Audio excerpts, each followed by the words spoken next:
ಕೂಡಿ ಬಂದಿರುವಂತಹ ಆತ್ಮೀಯರೆಲ್ಲರಿಗೂ ಯೇಸು ಕ್ರಿಸ್ತರ ಪರಿಶುದ್ಧ ನಾಮದಲ್ಲಿ ಪ್ರೀತಿಯ ವಂದನೆಗಳನ್ನು ತಿಳಿಸ್ತಾ ಇದ್ದೀನಿ ಪ್ರಿಯರೇ. ಕಣ್ಣುಗಳನ್ನು ಮುಚ್ಚುವುದಾದರೆ ನಾವು ಪ್ರಾರ್ಥಿಸಿಕೊಳ್ಳೋಣ. ಪರಿಶುದ್ಧನು ಮಹೋನ್ನತನು ಮಹಾಪರಿಶುದ್ಧನಾದಂತಹ ಪರಲೋಕದ ತಂದೆಯಾದ ದೇವರೇ, ಈ ಉನ್ನತವಾದ ಸಮಯವನ್ನ ನಿಮ್ಮ ಮಕ್ಕಳಿಗೆ ಅನುಗ್ರಹಿಸಿಕೊಟ್ಟದಕ್ಕಾಗಿ ನಿನಗೆ ವಂದನೆಗಳು, ಸ್ತೋತ್ರಗಳು ತಂದೆ. ಈ ಸಮಯದಲ್ಲಿಯೂ ಸಹ ನಾವು ಕೆಲವು ಸಮಯಗಳ ಕಾಲ ನಿಮ್ಮ ವಾಕ್ಯಗಳನ್ನು ಧ್ಯಾನಿಸುವುದಕ್ಕಾಗಿ ತಂದೆ ಏಕ ಮನಸ್ಸಿನಿಂದಲೂ ಶ್ರದ್ಧೆಯಿಂದಲೂ ಕೂಡಿ ಬರುವುದಕ್ಕೆ ನೀವು ಸಹಾಯ ಮಾಡಿಕೊಟ್ಟದಕ್ಕಾಗಿ ವಂದನೆಗಳು ತಂದೆ. ಅಪ್ಪ, ಈ ಒಂದು ಕೂಟದ ದ್ವಾರವಾಗಿ ತಂದೆ ವಾಕ್ಯಗಳನ್ನು ತಿಳಿಸುವಂತಹ ಎಲ್ಲಾ ನಿನ್ನ ಅಪ್ಪ ದೇವ ಜನರನ್ನ ನೆನೆಸಿ ಪ್ರಾರ್ಥಿಸ್ತೇನೆ. ಅಪ್ಪ, ವಾಕ್ಯಗಳನ್ನು ಹೇಳುವಂತಹ ಎಲ್ಲಾ ನಿಮ್ಮ ಮಕ್ಕಳ ಸಂಗಡ ತಂದೆ ನಿನ್ನ ಮಾತುಗಳನ್ನು ತಿಳಿಸುವಾಗ ಆ ನಿನ್ನ ಮಾತುಗಳು ಎಷ್ಟು ಬಲವಾಗಿಯೂ ಮಹತ್ವವಾಗಿಯೂ ಇದೆ ಎಂಬುದನ್ನು ತಂದೆ ನಾವು ಅದನ್ನ ಅರಿತವರಾಗಿ ಅನೇಕರಿಗೆ ನಾವು ತಿಳಿಯಪಡಿಸುವಾಗ ನಿಮ್ಮ ಮಾತುಗಳನ್ನು ಕೇಳುವ ನಿಮ್ಮ ಮಕ್ಕಳು ಸಹ ತಂದೆ ಅದನ್ನ ಅಂಗೀಕರಿಸಿದವರಾಗಿ ಅಪ್ಪ ನಾವು ನಮ್ಮ ಜೀವಿತಗಳನ್ನ ತಂದೆ ನಿಮ್ಮ ಮಾತುಗಳೇ ಒಳಪಟ್ಟು ನಡೆದುಕೊಳ್ಳುವಂತೆ ನಿಜವಾದಂತಹ ಹೃದಯದಿಂದ ನಾವು ನಿಮ್ಮನ್ನು ಯಾವ ರೀತಿಯಾಗಿ ನಿನ್ನ ಮುಂದೆ ನಾವು ತಗ್ಗಿಸಿಕೊಂಡವರಾಗಿ ನಿನಗೆ ಒಳಪಟ್ಟವರಾಗಿ ತಂದೆ ಅಪ್ಪ ನಿನ್ನ ಮಾತುಗಳನ್ನ ನಾವು ಪಾಲಿಸುವವರಾಗಿ ನಾವು ಜೀವಿಸುವಂತೆ ಅದರ ಮೂಲಕವಾಗಿ ನಮ್ಮ ದೇಹದ ಮೂಲಕವಾಗಿ ನಮ್ಮ ನಡವಳಿಕೆಯ ಮೂಲಕವಾಗಿ ನಿಮ್ಮನ್ನು ಮಹಿಮೆ ಪಡಿಸುವಂತಹ ಜೀವಿತವನ್ನ ಪ್ರತಿಯೊಬ್ಬರಿಗೆ ಅನುಗ್ರಹಿಸಿ ತಂದೆ. ನಿಮ್ಮ ಪವಿತ್ರ ಆತ್ಮರ ಸಹಾಯವನ್ನ ಮಾರ್ಗದರ್ಶನವನ್ನ ನಿಮ್ಮ ಮಕ್ಕಳಿಗೆ ದಯಪಾಲಿಸಬೇಕಾಗಿ ಪ್ರಾರ್ಥಿಸ್ತಾ ಎಲ್ಲವನ್ನು ಯೇಸು ಪರಿಶುದ್ಧ ನಾಮದಲ್ಲಿ ಪ್ರಾರ್ಥಿಸಿ ಹೊಂದಿಕೊಳ್ಳುತ್ತೇನೆ ತಂದೆ, ಆಮೆನ್. ಮತ್ತೊಮ್ಮೆ ಆತ್ಮೀಯರೆಲ್ಲರಿಗೂ ಯೇಸು ಕ್ರಿಸ್ತರ ಪರಿಶುದ್ಧ ನಾಮದಲ್ಲಿ ಪ್ರೀತಿಯ ವಂದನೆಗಳನ್ನು ತಿಳಿಸ್ತಾ ಇದ್ದೇನೆ ಪ್ರಿಯರೇ. ಇವತ್ತಿನ ದಿನದಲ್ಲಿಯೂ ಸಹ ದೇವರು ನಿಮ್ಮೆಲ್ಲರ ಸಂಗಡ ಮಾತನಾಡ್ಲಿಕ್ಕೆ ಸಹಾಯಿಸಿಕೊಟ್ಟದಕ್ಕಾಗಿ ಮೊದಲನೇದಾಗಿ ತಂದೆಯಾದ ದೇವರಿಗೆ ನನ್ನ ಕೃತಜ್ಞತೆಗಳು, ಸ್ತೋತ್ರಗಳನ್ನ ಸಲ್ಲಿಸ್ತಾ ಇದ್ದೇನೆ.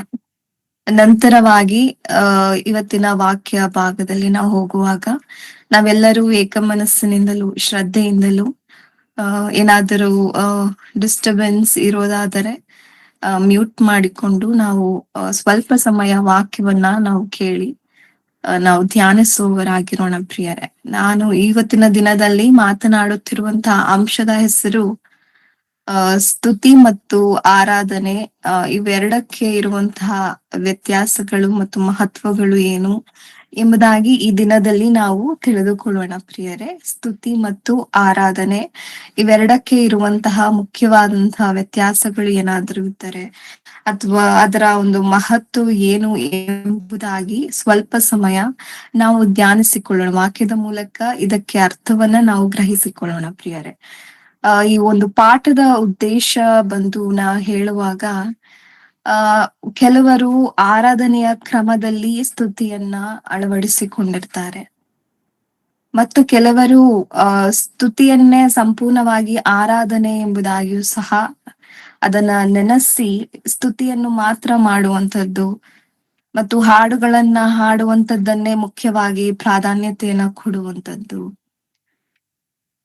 ಮತ್ತು ಆರಾಧನೆಯ ಸಮಯ ಎಂಬುದಾಗಿ ಫಿಕ್ಸ್ ಮಾಡಿ ಅದರಲ್ಲಿ ಹಾಡುಗಳನ್ನ ಹಾಡುವಂಥದ್ದು, ಸ್ತುತಿಗಳನ್ನ ಮಾಡುವಂಥದ್ದು, ದೇವರನ್ನ ಮಹಿಮೆ ಪಡಿಸುತ್ತಾ ಕಂಪ್ಲೀಟ್ ಅದಕ್ಕೆ ಹೆಚ್ಚು ಪ್ರಾಧಾನ್ಯತೆಯನ್ನ ಕೊಟ್ಟು ಅದನ್ನೇ ಸಂಪೂರ್ಣವಾಗಿ ಆರಾಧನೆ ಅಂತ ಮೈಂಡ್ ನಲ್ಲಿ ಫಿಕ್ಸ್ ಮಾಡಿಕೊಂಡಿರುವಂತವ್ರು. ಮತ್ತು ಕೆಲವರು ಆರಾಧನೆ ಎಂದರೆ ಬರೀ ಹೀಗೆ ಇರಬೇಕು, ಅದರಲ್ಲಿ ಸ್ತುತಿಯನ್ನ ನಾವು ಅಷ್ಟು ಹೆಚ್ಚಾಗಿ ಇನ್ಕ್ಲೂಡ್ ಮಾಡಬಾರ್ದು, ಸ್ತುತಿಯನ್ನ ಬರೀ ನಾವು ಪ್ರೈವೇಟ್ ಆಗಿ ಇರುವ ಸಮಯದಲ್ಲಿ ದೇವರನ್ನ ಸ್ತುತಿಸುವಂತದ್ದು, ಎಲ್ಲಾರ ಸಂಗಡ ನಾವು ಆರಾಧನೆಯಲ್ಲಿ ಕೂಡಿ ಬಂದಾಗ ಅದರ ಅವಶ್ಯಕತೆ ಇಲ್ಲ ಎಂಬುದಾಗಿಯೂ ಸಹ ಅದಕ್ಕೆ ಅಷ್ಟು ಪ್ರಾಮುಖ್ಯತೆ, ಸ್ತುತಿಗೆ ಅಷ್ಟು ಪ್ರಾಮುಖ್ಯತೆ ಕೊಡದೆ ಆರಾಧನೆ ಎಂದರೆ ಅದು ಕ್ರಿಯೆ ರೂಪದಲ್ಲಿ ಮಾತ್ರ ತೋರಬೇಕೆಂಬುದಾಗಿ, ಅದು ಮನಸ್ಸಿನ ಆಳದಲ್ಲಿ ಆತ್ಮೀಕರಿಸಬೇಕೆಂಬುದಾಗಿ ಭಾವಿಸುವಂತದ್ದು ಕೂಡ ನಡೆಯುತ್ತಿದೆ ಪ್ರಿಯರೇ. ಸೊ ಈ ಒಂದು ಕನ್ಫ್ಯೂಷನ್, ಏನಾದ್ರೂ ಗೊಂದಲಗಳಿದ್ದರೆ ಆ ಒಂದು ಎಲ್ಲಾ ಪ್ರಶ್ನೆಗಳಿಗೆ ಇವತ್ತಿನ ಒಂದು ಅಂಶದಲ್ಲಿ ಉತ್ತರವನ್ನ ನಾವು ಕಂಡುಕೊಳ್ಳೋಣ.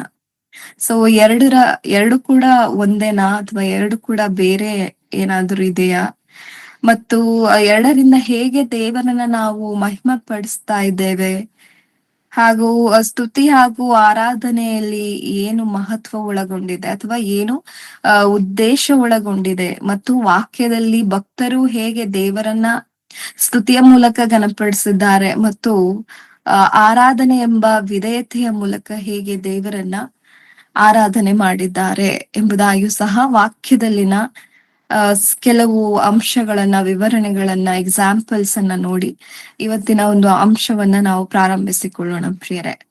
ಸೊ ಮೊದಲನೇದಾಗಿ ಸ್ತುತಿ ಎಂದರೆ ಏನು ಎಂಬುದಾಗಿ ನಾವು ತಿಳಿದುಕೊಳ್ತಾ ಇದ್ದೇವೆ. ಓಕೆ, ಸ್ತುತಿ ಎಂಬುದಾಗಿ ನಾವು ಹೇಳುವುದಾದ್ರೆ ಇಂಗ್ಲಿಷ್ ನಲ್ಲಿ ಅದನ್ನ ಪ್ರೈಸ್ ಅಂತ ಹೇಳ್ತಾರೆ.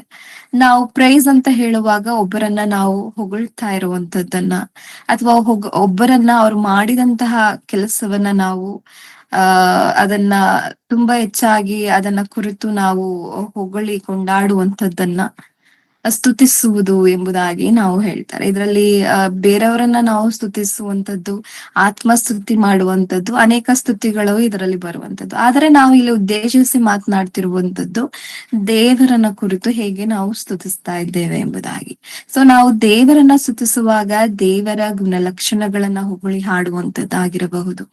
ಆತನು ನಮ್ಮ ಜೀವಿತದಲ್ಲಿ ಮಾಡಿದಂತಹ ಅನೇಕ ಕಾರ್ಯಗಳನ್ನ ಉಪಕಾರ ಸ್ತುತಿಯ ಮೂಲಕ ನಾವು ದೇವರಿಗೆ ಕೃತಜ್ಞತೆಯನ್ನ ಸಲ್ಲಿಸುವಂತದ್ದಾಗಿರಬಹುದು. ನಾವು ಹಾಡುವಂತ ಹಾಡುಗಳ ಮೂಲಕ ದೇವರನ್ನ ನಾವು ಸ್ಮರಿಸುವಂತದ್ದು, ಘನಪಡಿಸುವಂತದ್ದು. ಹಾಗೆಯೇ ದೇವರು ಇಂತಹ ರೀತಿ ಇದ್ದಾರೆ, ಇಷ್ಟು ಉನ್ನತವಾಗಿ ಇದ್ದಾರೆ, ಅಥವಾ ದೇವರು ಇಷ್ಟು ದೀರ್ಘ ಶಾಂತರು, ಅಥವಾ ಆತನು ಇಷ್ಟು ಮಹಾಭಯಂಕರನು, ಆತನು ಪ್ರೀತಿ ಸ್ವರೂಪನು, ಆತನು ನಂಬಿದವರನ್ನ ಕೈ ಬಿಡದೆ ದಿಕ್ಕಿಲ್ಲದವರನ್ನ ಪರಾಂಬರಿಸುವಂತಹ ದೇವರು. ಇದೆಲ್ಲ ದೇವರನ್ನ ಹೊಗಳುವಂತದ್ದು, ದೇವರನ್ನು ಕೊಂಡಾಡುವಂತದ್ದು. ಹಾಗಾದ್ರೆ ದೇವರು ಹೇಗೆ ಇದ್ದಾರೆ ಅದನ್ನ ಕುರಿತು ನಾವು ಏನ್ ಮಾಡ್ತಾ ಇದ್ದೇವೆ? ದೇವರನ್ನ ಕುರಿತು ನಾವು ಹೊಗಳ್ತಾ ಇದ್ದೇವೆ. ಆತನ ಕಾರ್ಯಗಳನ್ನ ನಾವು ಅದನ್ನ ಪ್ರಕಟಪಡಿಸೋದಕ್ಕೆ ನಾವು ಘೋಷಿಸ್ತಾ ಇರಬಹುದು. ಹಾಗೂ ದೇವರನ್ನ ಈ ರೀತಿಯಾಗಿ ಹೊಗಳಿ ಕೊಂಡಾಡಿ ದೇವರನ್ನ ಮಹಿಮೆ ಪಡಿಸುವಂತದ್ದು. ಇದನ್ನ ನೋಡುವಾಗ ನಾವು ಏನೋ ಎಕ್ಸ್ಪ್ರೆಸ್ ಮಾಡ್ತಾ ಇದ್ದೀವಿ ಎಂಬುದಾಗಿ ನೆನೆಸಬೇಕಾಗುತ್ತದೆ. ಹಾಗಾದರೆ ನಾವು ನಮ್ಮ ಕ್ರಿಯೆಗಳ ಮೂಲಕ, ನಮ್ಮ ಹೊಗಳಿಕೆಯ ಮೂಲಕ, ನಮ್ಮ ತುಟಿ ಮಾತುಗಳ ಮೂಲಕವಾಗಿ ಸ್ಮರಿಸ್ತಾ ಇದ್ದೇವೆ, ಕೀರ್ತಿಸ್ತಾ ಇದ್ದೇವೆ, ಆರಾಧನೆ ಮಾಡ್ತಾ ಇದ್ದೇವೆ. ಇದು ಸಹ ಆರಾಧನೆಯಲ್ಲಿ ಒಂದು ಭಾಗವೇ ಎಂಬುದಾಗಿ ನಮಗೆ ತಿಳಿದಿದ್ದರು ಯಾತಕ್ಕಾಗಿ ನಾವು ಸ್ತುತಿಗೆ ಮತ್ತು ಆರಾಧನೆಗೆ ವ್ಯತ್ಯಾಸಗಳನ್ನ ತಿಳಿದುಕೊಡ್ತಾ ಇದ್ದೇವೆ ಎಂಬುದಾಗಿ ಪ್ರಾರಂಭದಲ್ಲೇ ನಾನು ತಿಳಿಸಿದ್ದೇನೆ ಪ್ರಿಯರೇ. ಕೆಲವರು ಸ್ತುತಿಯನ್ನೇ ಸಂಪೂರ್ಣವಾಗಿ ಆರಾಧನೆ ಅಂತ ಭಾವಿಸಿ ಬಿಟ್ಟಿರ್ತಾರೆ ಮತ್ತು ಆರಾಧನೆಯಲ್ಲಿ ಸ್ತುತಿ ಇಲ್ಲದ ರೀತಿಯಲ್ಲಿ ಅವರು ಸಹ ಮೌನವಾಗಿದ್ದು ಆರಾಧನೆ ಮಾಡುವಂತದ್ದು ಕ್ರಮವನ್ನ ಪಾಲಿಸ್ತಾ ಇರ್ತಾರೆ. ಆದರೆ ಎರಡಲ್ಲೂ ಸಹ ಇರುವ ಮಹತ್ತನ್ನ ನಾವು ತಿಳಿದುಕೊಂಡಾಗ ಎರಡಕ್ಕೂ ನಾವು ಹೇಗೆ ಈಕ್ವಲ್ ಆಗಿ ಇಂಪಾರ್ಟೆನ್ಸ್ ಕೊಡ್ಬೇಕು ಎಂಬುದಾಗಿ ನಮಗೆ ನಮ್ಮ ಆತ್ಮಿಕ ಜೀವಿತದಲ್ಲಿ ಸ್ತುತಿಯೂ ಸಹ ಒಂದು ಪಾರ್ಟ್ ಆಗಿರಬೇಕು, ಆರಾಧನೆಯೂ ಸಹ ಒಂದು ಪಾರ್ಟ್ ಆಗಿ ನಾವು ಅದನ್ನ ಎಡಬಿಡದೆ ನಾವು ಅದನ್ನ ಪಾಲಿಸುವಂತಹ ಜೀವಿತವನ್ನ ನಾವು ಜೀವಿಸಬೇಕೆಂಬುದಾಗಿ ಈ ಒಂದು ಪಾಠದ ಒಂದು ಅಂಶ ಮತ್ತು ಉದ್ದೇಶವನ್ನ ತಿಳಿಸ್ತಾ ಇರುವಂತದ್ದು ಪ್ರಿಯರೇ.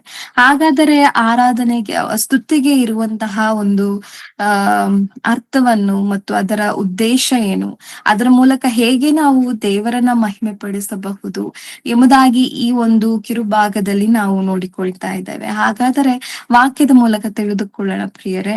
ಕೀರ್ತನೆಯ ಭಾಗವನ್ನ ತೆಗೆದುಕೊಳ್ಳೋಣ. 100ನೇ ಕೀರ್ತನೆ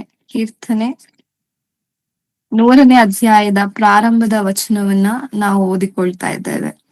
ಸಮಸ್ತ ಭೂನಿವಾಸಿಗಳೇ, ಯೆಹೋವನಿಗೆ ಜಯಘೋಷ ಮಾಡಿರಿ, ಯೆಹೋವನನ್ನು ಸಂತೋಷದಿಂದ ಸೇವಿಸಿರಿ, ಉತ್ಸಾಹ ಧ್ವನಿ ಮಾಡುತ್ತಾ ಆತನ ಸನ್ನಿಧಿಗೆ ಬನ್ನಿರಿ. ಯೆಹೋವನೇ ದೇವರೆಂದು ತಿಳಿದುಕೊಳ್ಳಿರಿ, ನಮ್ಮನ್ನು ಉಂಟು ಮಾಡಿದವನು ಆತನೇ, ನಾವು ಆತನವರು, ಆತನ ಪ್ರಜೆಯೂ ಆತನು ಪಾಲಿಸುವ ಹಿಂಡುವಾಗಿದ್ದೇವೆ. ಕೃತಜ್ಞತಾ ಸ್ತುತಿಯೊಡನೆ ಆತನ ಮಂದಿರ ದ್ವಾರಗಳಿಗೂ ಕೀರ್ತನೆಯೊಂದಿಗೆ ಅಂಗಳಗಳಿಗೂ ಬನ್ನಿರಿ, ಆತನ ಉಪಕಾರ ಸ್ಮರಿಸಿರಿ, ಆತನ ನಾಮವನ್ನ ಕೊಂಡಾಡಿರಿ. ಯೆಹೋವನು ಒಳ್ಳೆಯವನು, ಆತನ ಕೃಪೆಯು ಯುಗ ಯುಗಕ್ಕೂ, ಆತನ ಸತ್ಯತೆಯು ತಲತಲಾಂತರಕ್ಕೂ ಇರುವವು ಎಂಬುದಾಗಿ ಈ ಕೀರ್ತನೆಯಲ್ಲಿ ದಾವೀದ್ರವರು ಬರೆದಿರುವಂತದ್ದನ್ನ ನಾವು ಖಂಡಿತವಾಗಿ ಇಲ್ಲಿ ನೋಡಿಕೊಳ್ಳಬಹುದು ಪ್ರಿಯರೇ.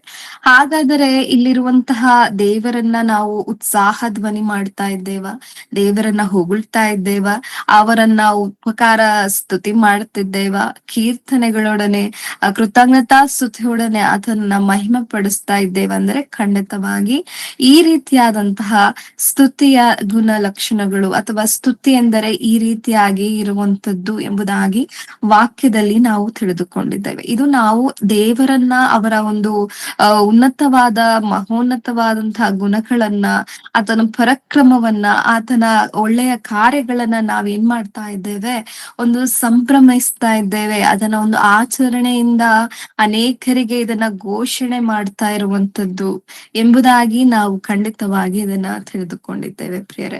ಹಾಗಾದರೆ ಇದು ಬರೀ ನಾವು ಹೊರಗಡೆ ಇದನ್ನ ಘೋಷಣೆ ಮಾತ್ರ ಮಾಡ್ತಾ ಇದ್ದೇವೆ, ಅಥವಾ ನಾವು ಪ್ರೈವೇಟ್ ಆಗಿ ಪ್ರಾರ್ಥಿಸುವಾಗಲೂ ಸಹ ನಾವು ದೇವರೇ ನೀನು ಎಷ್ಟು ಉತ್ತಮನು, ಎಷ್ಟು ಉನ್ನತನು, ಪರಾಕ್ರಮಿಯು ಎಂಬುದಾಗಿ ನಾವು ಹೊಗಳಿ ಹಾಡಬಹುದಾ ಎಂಬುದಾಗಿ ಅಂದರೆ ನಾವು ಪ್ರೈವೇಟ್ ಆದ ಪ್ರಾರ್ಥನೆಯಲ್ಲಿಯೂ, ಪ್ರೈವೇಟ್ ಆಗಿ ನಾವಿರುವಾಗಲೂ, ಅನೇಕರು ಗುಂಪಾಗಿ ನಾವು ಕೂಡಿ ಆರಾಧಿಸುವಾಗಲೂ ನಾವು ಈ ರೀತಿಯಾಗಿ ದೇವರನ್ನ ಸ್ಮರಿಸಬಹುದು, ಕೀರ್ತಿಸಬಹುದು, ಹೊಗಳಿ ಕೊಂಡಾಡಬಹುದು ಪ್ರಿಯರೇ. ವಾಕ್ಯದಲ್ಲಿ ನಾವು ಈ ಕ್ರಮವನ್ನು ಸಹ ನೋಡಿಕೊಳ್ತಾ ಇದ್ದೇವೆ. ಅದೇ ರೀತಿಯಾಗಿ ಹೇಗೆ ಸತ್ಯವೇದದಲ್ಲಿ ದೇವರನ್ನ ಒಬ್ಬ ವ್ಯಕ್ತಿ ಅಥವಾ ಭಕ್ತನು ಹೇಗೆ ಸ್ತುತಿಸಿದ್ದಾನೆ, ಹೇಗೆ ಕೀರ್ತಿಸಿದ್ದಾನೆ ಎಂಬುದಾಗಿ ನಾವು ವಾಕ್ಯದಲ್ಲಿ ನೋಡಿಕೊಳ್ಳೋಣ.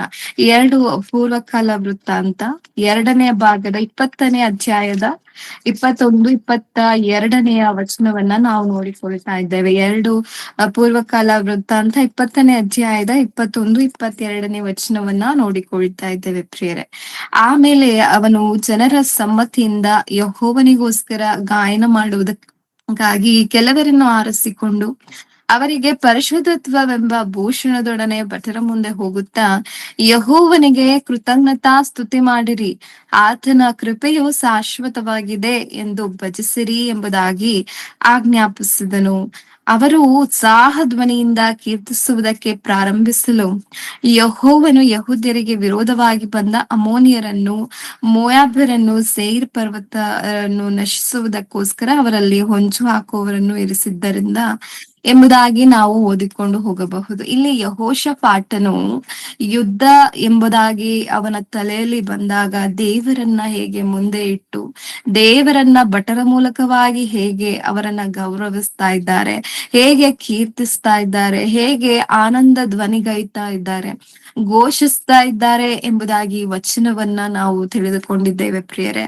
ಅವರಿಗೆ ಯೆಹೋವನಿಗೆ ಕೃತಜ್ಞತಾ ಸ್ತುತಿ ಮಾಡಿರಿ, ಆತನ ಕೃಪೆ ಶಾಶ್ವತವಾಗಿದೆ ಎಂದು ಭಜಿಸಿರಿ ಎಂದು ಆಜ್ಞಾಪಿಸಿ, ಈ ರೀತಿಯಾಗಿ ಭಟರು ಈ ರೀತಿಯಾಗಿ ದೇವರನ್ನ ಸ್ತುತಿಸಬೇಕೆಂಬುದಾಗಿ ಅವರು ಆಜ್ಞಾಪನೆ ಮಾಡುವಂತದ್ದಾಗಿದೆ. ಈ ರೀತಿಯಾಗಿ ಭಕ್ತನು ನಿಜವಾಗಲೂ ದೇವರನ್ನ ಏನ್ ಮಾಡ್ತಾ ಇದ್ದಾರೆ, ಸ್ತುತಿಸ್ತಾ ಇದ್ದಾರೆ, ಕೀರ್ತಿಸ್ತಾ ಇದ್ದಾರೆ ಎಂಬುದಾಗಿ ವಾಕ್ಯದಲ್ಲಿ ನಾವು ನೋಡಿಕೊಂಡಿದ್ದೇವೆ ಪ್ರಿಯರೇ. ಹಾಗಾದರೆ ಈ ಸ್ತುತಿಯ ಒಂದು ದೇವರನ್ನ ಸಾರ್ವಭೌಮತೆಯನ್ನ ಕುರಿತು ನಾವು ಇದನ್ನ ನಾವ್ ಏನ್ ಮಾಡ್ತಾ ಇದ್ದೇವೆ, ಅದನ್ನ ಘೋಷಣೆ ಮಾಡ್ತಾ ಇದ್ದೇವೆ. ಹಾಗಾದ್ರೆ ಇದರ ಮುಖ್ಯ ಉದ್ದೇಶವಾದರೂ ಏನು, ಸ್ತುತಿ ಯಾವುದನ್ನ ಫೋಕಸ್ ಮಾಡ್ತಾ ಇದೆ ಎಂಬುದಾಗಿ ನಾವು ತಿಳಿದುಕೊಳ್ಳೋಣ ಪ್ರಿಯರೇ. ಹಾಗಾದರೆ ಈಗ ಆರಾಧನೆ ಮತ್ತು ಸ್ತುತಿ ಎರಡನ್ನು ನಾವು ದೇವರನ್ನ ಮಹಿಮೆ ಪಡಿಸುವಂತದಕ್ಕೆ ನಾವು ಮಾಡಿದಾಗಿಯೂ ಅದರ ಮುಖ್ಯ ಫೋಕಸ್ ಬಂದು ಸಂಪೂರ್ಣವಾಗಿ ಇರುವಂತಹ ಆ ಫೋಕಸ್ಸು ಬೇರೆ ಬೇರೆಯಾಗಿ ಇರುವಂತದ್ದಾಗಿದೆ. ಯಾಕಂದರೆ ಈ ಸ್ತುತಿಯ ಮೂಲಕ ನಾವು ದೇವರನ್ನ ಅನೇಕರಿಗೆ ನಾವು ಪ್ರಕಟಪಡಿಸಿದಾಗ ಅನೇಕರಲ್ಲಿ ದೇವರು ಇಂಥವರ ಎಂಬುದಾಗಿ ಆ ಫೀಲ್ ಬಂದು, ದೇವರು ಇಷ್ಟು ಉನ್ನತರ ಎಂಬುದಾಗಿಯೂ ಸಹ ಅವರ ಒಂದು ಯೋಚನೆಯಲ್ಲಿ, ಅವರ ಒಂದು ಮನಸ್ಸಿನಲ್ಲಿ ದೇವರನ್ನ ಕುರಿತು ಈ ಮಹಾ ಒಂದು ಗಮ್ಯವಾದಂತಹ ರೂಪದಲ್ಲಿ ದೇವರು ಇದ್ದಾರ ಅಂತ ಅವರಿಗೆ ತಿಳುವಳಿಕೆ ಅಥವಾ ಅವರಿಗೆ ನಿಜವಾದ ಒಂದು ಗಮನವನ್ನ ನಾವು ಈ ಒಂದು ಹೊಗಳಿಕೆಯ ಮೂಲಕ ಮೂಲಕ, ಸ್ತುತಿಯ ಮೂಲಕ ನಾವು ಆ ಒಂದು ಗಮನವನ್ನ, ಇನ್ನೊಬ್ಬರ ವಿಶ್ವಾಸವನ್ನ ನಾವು ಏನ್ ಮಾಡಬಹುದು, ಅಪೇಕ್ಷಿಸಬಹುದು. ಆ ರೀತಿಯಾಗಿ ನಾವು ದೇವರನ್ನ ಉನ್ನತರು ಎಂಬುದಾಗಿ ತೋರಿಸಿಕೊಂಡಾಗ, ದೇವರನ್ನ ಕುರಿತು ಅನೇಕರಿಗೆ ಇಷ್ಟು ಉನ್ನತರ ಎಂಬುದಾಗಿ ಅವರಿಗೆ ಅರಿವು ಮೂಡುವಂತದ್ದಾಗಿದೆ ಪ್ರಿಯರೇ. ಹಾಗಾದರೆ ದೇವರನ್ನ, ಆತನ ಸೃಷ್ಟಿ ಕಾರ್ಯಗಳನ್ನ, ಆತನು ಎಷ್ಟು ಮಹೋನ್ನತನಾಗಿದ್ದಾರೆ, ಆಕಾಶವು ಆತನಿಗೆ ಸಿಂಹಾಸನ, ಭೂಮಿ ಆತನಿಗೆ ಪಾದಪೀಠ, ಆತನ ಎಲ್ಲಾ ಕಾರ್ಯಗಳನ್ನ ನಾವು ಸೃಷ್ಟಿಯ ಮೂಲಕ ಅವರ ಗುಣಲಕ್ಷಣಗಳನ್ನ ಈ ಸೃಷ್ಟಿ ನಮಗೆ ತಿಳಿಸ್ತಾ ಇದೆ. ಈ ಸೃಷ್ಟಿಯನ್ನ ನಮಗೋಸ್ಕರ ದೇವರು ಮಾಡಿದ್ದಾರೆ. ನಾವು ಆತನ ಮಕ್ಕಳು, ಆತನು ಪಾಲಿಸುವ ಪ್ರಜೆಗಳು. ಈ ರೀತಿಯಾಗಿ ನಾವು ವಾಕ್ಯವನ್ನ ಹೇಳ್ತಾ ಇರುವಾಗಲೂ ಸಹ ನಾವು ಅನೇಕ ಬಾರಿ ದೇವರನ್ನ ಕೊಂಡಾಡುವುದು, ಹೊಗಳುವುದು ಉಂಟಾಗುತ್ತದೆ. ಹಾಡುಗಳನ್ನ ಹಾಡುವಾಗ ಅನೇಕ ಹಾಡುಗಳಲ್ಲಿ ದೇವರ ಒಂದು ಈ ರೀತಿಯಾದ ಮಹಾಗುಣ ಲಕ್ಷಣಗಳನ್ನು ವರ್ಣಿಸಿ ಅನೇಕರು ಹಾಡುಗಳನ್ನ ರಚಿಸಿರುವಂತದ್ದನ್ನ ನಾವು ನೋಡ್ತಾ ಇದ್ದೇವೆ. ಹಾಗಾದರೂ ಸಹ ಈ ಸ್ತುತಿಯ ಮೂಲಕ, ಹೊಗಳಿಕೆಯ ಮೂಲಕ ಅನೇಕರಿಗೆ ದೇವರು ಇಂಥವರು ಎಂಬುದಾಗಿ ತಿಳಿದು ಬರುವಂತಹ ಉದ್ದೇಶವನ್ನ ಸ್ತುತಿಯಲ್ಲಿ ನಾವು ನೋಡಿಕೊಳ್ಳಬಹುದು ಪ್ರಿಯರೇ. ಹಾಗಾದರೆ ದೇವರಲ್ಲಿ ಇರುವಂತಹ ಆತನ ಕಾರ್ಯಗಳನ್ನ ನಾವು ಪ್ರಕಟಪಡಿಸುವುದಕ್ಕೂ ಮತ್ತು ಆತನ ಗುಣಲಕ್ಷಣಗಳನ್ನ ನಾವು ಸಾಕ್ಷಿಯಾಗಿ ನಾವು ಹೇಳುವುದಕ್ಕೂ ನಾವು ಏನ್ ಮಾಡಬಹುದು, ಸ್ತುತಿಯನ್ನ, ಅದರ ಮೂಲಕ ದೇವರನ್ನ ಪ್ರಕಟಿಸಬಹುದು ಎಂಬುದಾಗಿ ಇದರ ಉದ್ದೇಶವನ್ನ ನಾವು ತಿಳಿದುಕೊಳ್ಳಬಹುದು ಪ್ರಿಯರೇ. ಅದೇ ರೀತಿಯಾಗಿ ಮತ್ತೊಂದು ವಚನವನ್ನ ಓದಿ ಮುಂದೆ ಹೋಗೋಣ ಪ್ರಿಯರೇ. ಅದೇ ಕೀರ್ತನೆ 96ನೆಯ ಅಧ್ಯಾಯದ 4ನೇ ವಚನವನ್ನ ನೋಡಿಕೊಳ್ಳೋಣ. 96ನೇ ಅಧ್ಯಾಯದ 4ನೇ ವಚನವನ್ನ ನೋಡಿಕೊಳ್ಳೋಣ. ಇದರಲ್ಲಿ ದೇವರನ್ನ, ಈ ಸ್ತುತಿಯನ್ನ, ಅದರ ಉದ್ದೇಶವನ್ನ ಸರಿಯಾದ ರೀತಿಯಲ್ಲಿ ಇಲ್ಲಿ ನಾವು ನೋಡಿಕೊಳ್ಳಬಹುದು.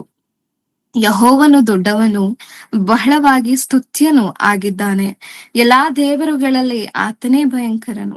ಜನಾಂಗಗಳ ದೇವತೆಗಳೆಲ್ಲಾ ಬೊಂಬೆಗಳೇ, ಯೆಹೋವನಾದರೋ ಗಗನಮಂಡಲವನ್ನು ನಿರ್ಮಿಸಿದವನು. ಆತನ ಸನ್ನಿಧಿಯಲ್ಲಿ ಮಾನ ಮಹಿಮೆಗಳು, ಆತನ ಪವಿತ್ರಾಲಯದಲ್ಲಿ ಬಲ ಸೌಂದರ್ಯಗಳು ಇರುತ್ತದೆ. ಭೂಜನಾಂಗಗಳೇ, ಬಲ ಪ್ರವಾಹಗಳು ಯೆಹೋವನವೇ, ಯೆಹೋವನವೇ ಎಂದು ಆತನನ್ನು ಘನಪಡಿಸಿರಿ. ಯಾಕೆ? ಯೆಹೋವನ ನಾಮಕ್ಕೆ ಯೋಗ್ಯವಾದ ಘನವನ್ನು ಸಲ್ಲಿಸಿರಿ.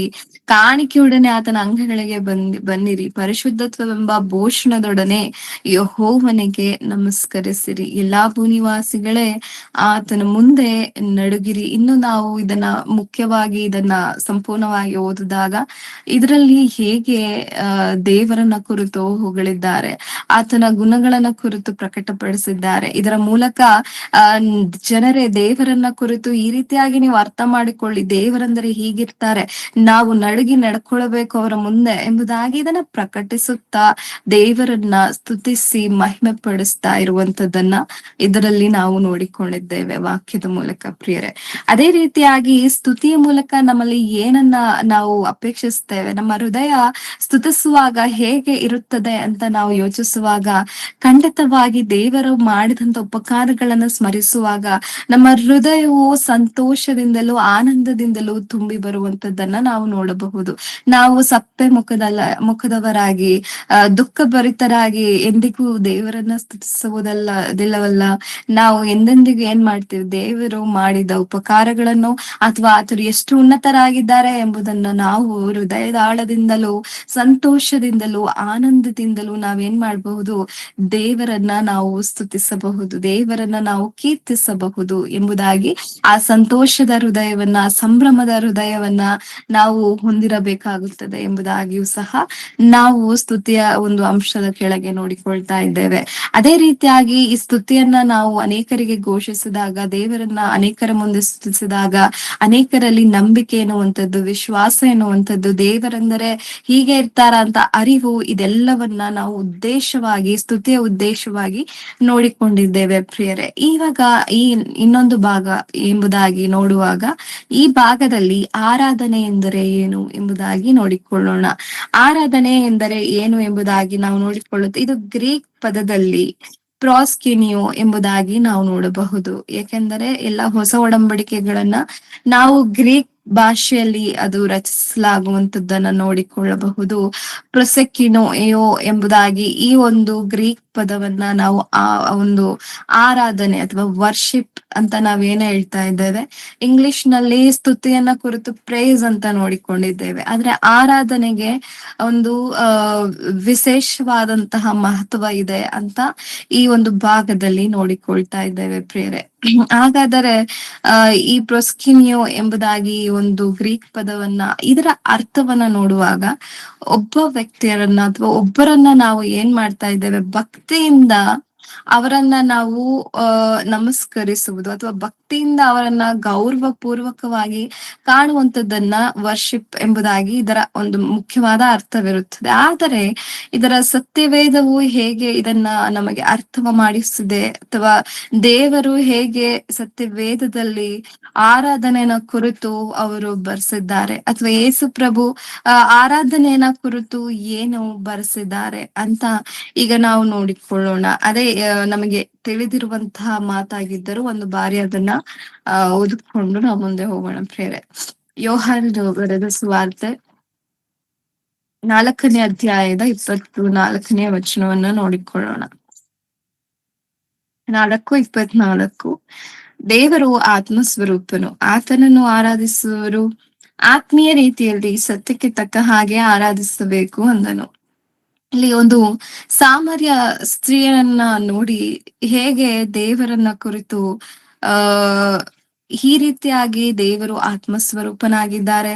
ಆತನನ್ನು ಆರಾಧಿಸುವಂತಹ ನಾವು ಆತ್ಮದ ಮೂಲಕವೂ ಸತ್ಯದ ಮೂಲಕವೂ ಆರಾಧಿಸುವವರಾಗಿರ್ಬೇಕೆಂಬುದಾಗಿ ಏಸು ಪ್ರಭು ಒಂದು ಕ್ಲಾರಿಟಿಯನ್ನ ಇಲ್ಲಿ ಕೊಟ್ಟಿರುವಂತದ್ದಾಗಿದೆ ಪ್ರಿಯರೇ. ನಿಜವಾಗಲೂ ನಾವು ನೋಡಿದಾಗ ನಾವು ಯೆರೂಸಲೇಮನ್ನ ನೋಡಿದಾಗ, ಇಸ್ರಾಯೇಲರನ್ನ ನೋಡಿದಾಗ ಅವರು ದೇವಾಲಯಕ್ಕೆ ಹೋಗುವಂತದ್ದು, ಅಲ್ಲಿ ದೇವರನ್ನ ಆರಾಧಿಸುವಂತದ್ದು, ಕೆಲವರು ಪರ್ವತಕ್ಕೆ ಹೋಗುವಂತದ್ದು, ಅಲ್ಲಿ ದೇವರನ್ನ ಆರಾಧಿಸುವಂತದ್ದು, ಈ ರೀತಿಯಾದಂತಹ ಆರಾಧನೆ ಸಲ್ಲಿಸುವಿಕೆಯನ್ನು ನಾವು ನೋಡಿಕೊಳ್ಳಬಹುದು. ಅಂದರೆ ಆರಾಧನೆ ಅಂದರೆ ಅದಕ್ಕೆ ಒಂದು ಆಲಯ ಇದೆ, ಆಲಯದಲ್ಲಿ ಹೋಗಿ ದೇವರನ್ನ ಆರಾಧಿಸಬೇಕೆಂಬುದಾಗಿ ಹಳವಡಂಬಡಿಕೆಯಲ್ಲಿ ನಾವು ಅನೇಕ ಕಡೆಯಲ್ಲಿ ನಾವು ನೋಡಿಕೊಳ್ಳಬಹುದು. ಆದರೆ ಹೊಸ ಒಡಂಬಡಿಕೆಯಲ್ಲಿ ನಾವು ಬಂದಾಗ ನಾವೇ ನಿಜವಾಗಲು ದೇವರಿಗೆ ಆಲಯವಾಗಿದ್ದೇವೆ, ನಮ್ಮ ಹೃದಯವೇ ದೇವರಿಗೆ ಅಥವಾ ಪವಿತ್ರಾತ್ಮರಿಗೆ ಗರ್ಭ ಗುಡಿಯಾಗಿದೆ ಅಂತ ನಾವು ನೋಡಿಕೊಳ್ಳಬಹುದು. ಹಾಗಾದ್ರೆ ಹೇಗೆ ಈ ದೇಹವೆಂಬ ಆಲಯದಲ್ಲಿ ದೇವರಿಗೆ ಹೇಗೆ ಆರಾಧನೆ ನಾವು ಮಾಡಬಹುದು ಅಂತ ನಾವು ಯೋಚಿಸುವಾಗ ದೇವರಲ್ಲಿ ಒಂದು ಲಾಜಿಕ್ ಅನ್ನ ಕೊಟ್ಟು ಬರ್ಸಿದ್ದಾರೆ. ನೀವೇನ್ ಮಾಡ್ಬೇಕಾಗಿದೆ, ನೀವು ಆತ್ಮದಿಂದಲೂ ಸತ್ಯದಿಂದಲೂ ದೇವರನ್ನ ಆರಾಧಿಸ್ಬೇಕು. ಹಾಗಾದ್ರೆ ಆತ್ಮದಿಂದ ಹೇಗೆ ಆರಾಧಿಸ್ತೇವೆ, ಸತ್ಯದಿಂದ ಹೇಗೆ ಆರಾಧಿಸ್ತೇವೆ ಅಂತ ನಾವು ಪ್ರಶ್ನಿಸಿಕೊಳ್ಳುವಾಗ ನಮಗೆ ಅರ್ಥವಾಗುತ್ತದೆ.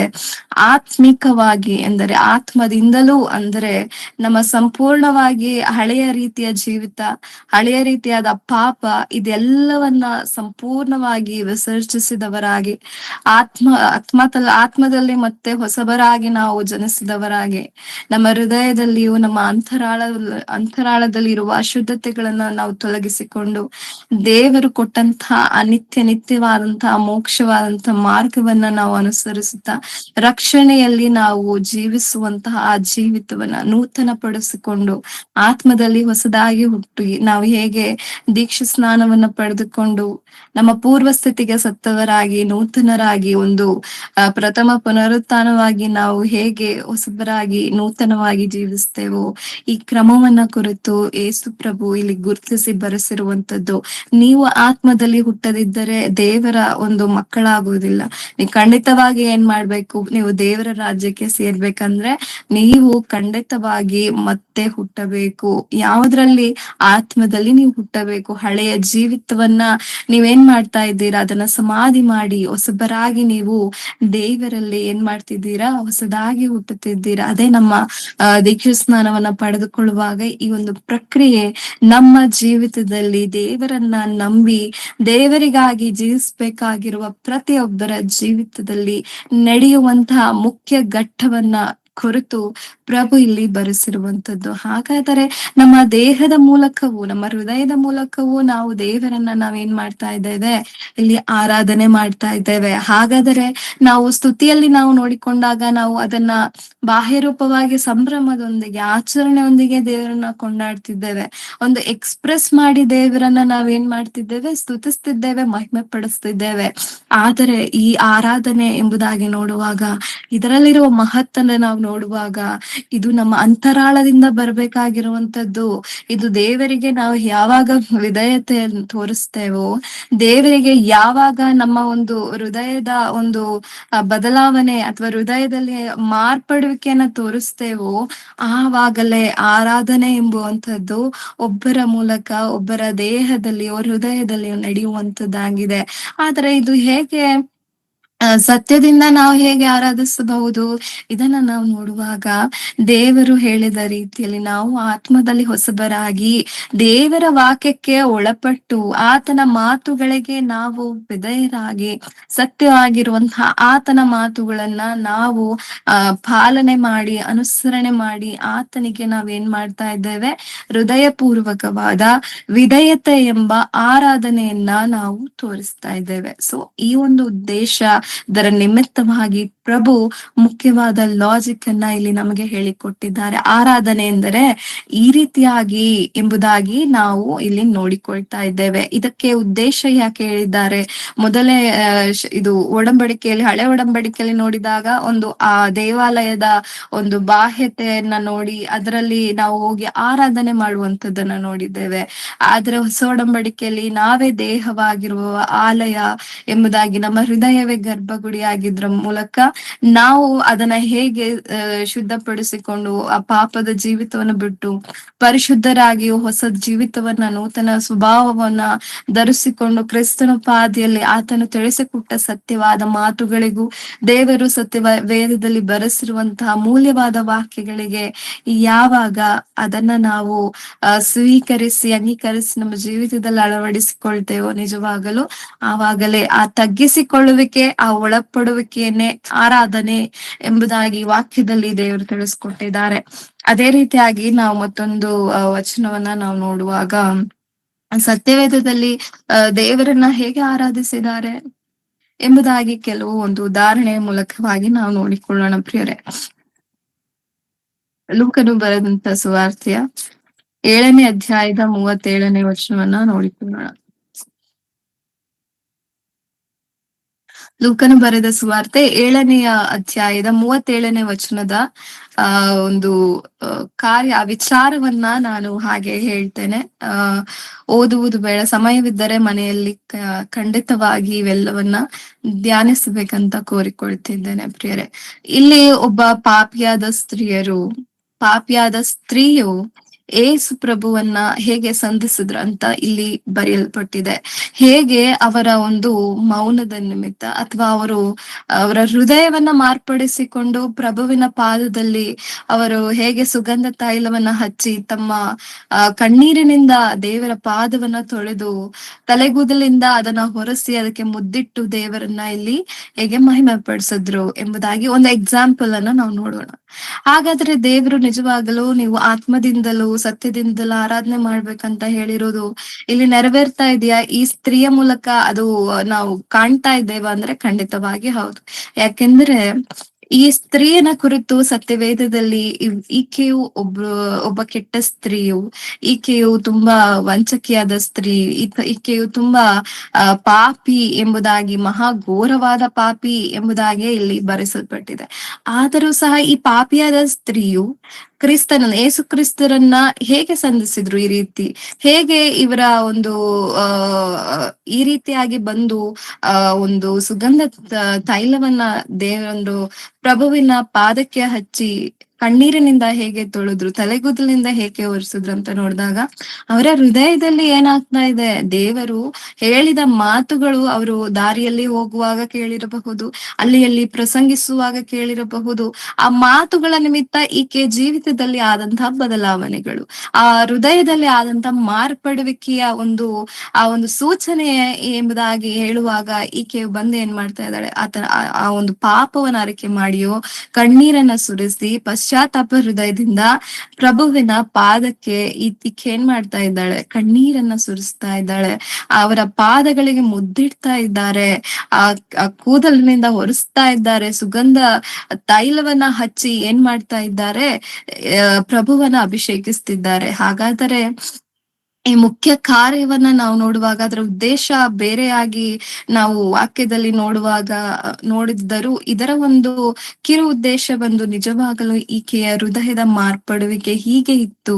ಅವರು ತಮ್ಮ ಹೃದಯವನ್ನ ಮಾರ್ಪಡಿಸಿಕೊಂಡು ಪಾಪಿಯಾಗಿದ್ದರು, ಇಷ್ಟು ದುಷ್ಟ ಹೆಂಗಸಾಗಿದ್ದರು, ಈ ರೀತಿಯಾಗಿ ಪ್ರಭುವಿನ ಮುಂದೆ ಏನ್ ಮಾಡ್ತಾ ಇದ್ದಾರೆ, ತಗ್ಗಿಸ್ಕೊಳ್ತಾ ಇದ್ದಾರೆ, ಪ್ರಭುವಿನ ಮುಂದೆ ಪಶ್ಚಾತ್ತಾಪ ಹೃದಯದಿಂದ ಬರ್ತಾ ಇದ್ದಾರೆ ಎಂಬುದಾಗಿ ಈ ಒಂದು ವಚನವು ನಮಗೆ ತಿಳಿಸ್ತಾ ಇದೆ.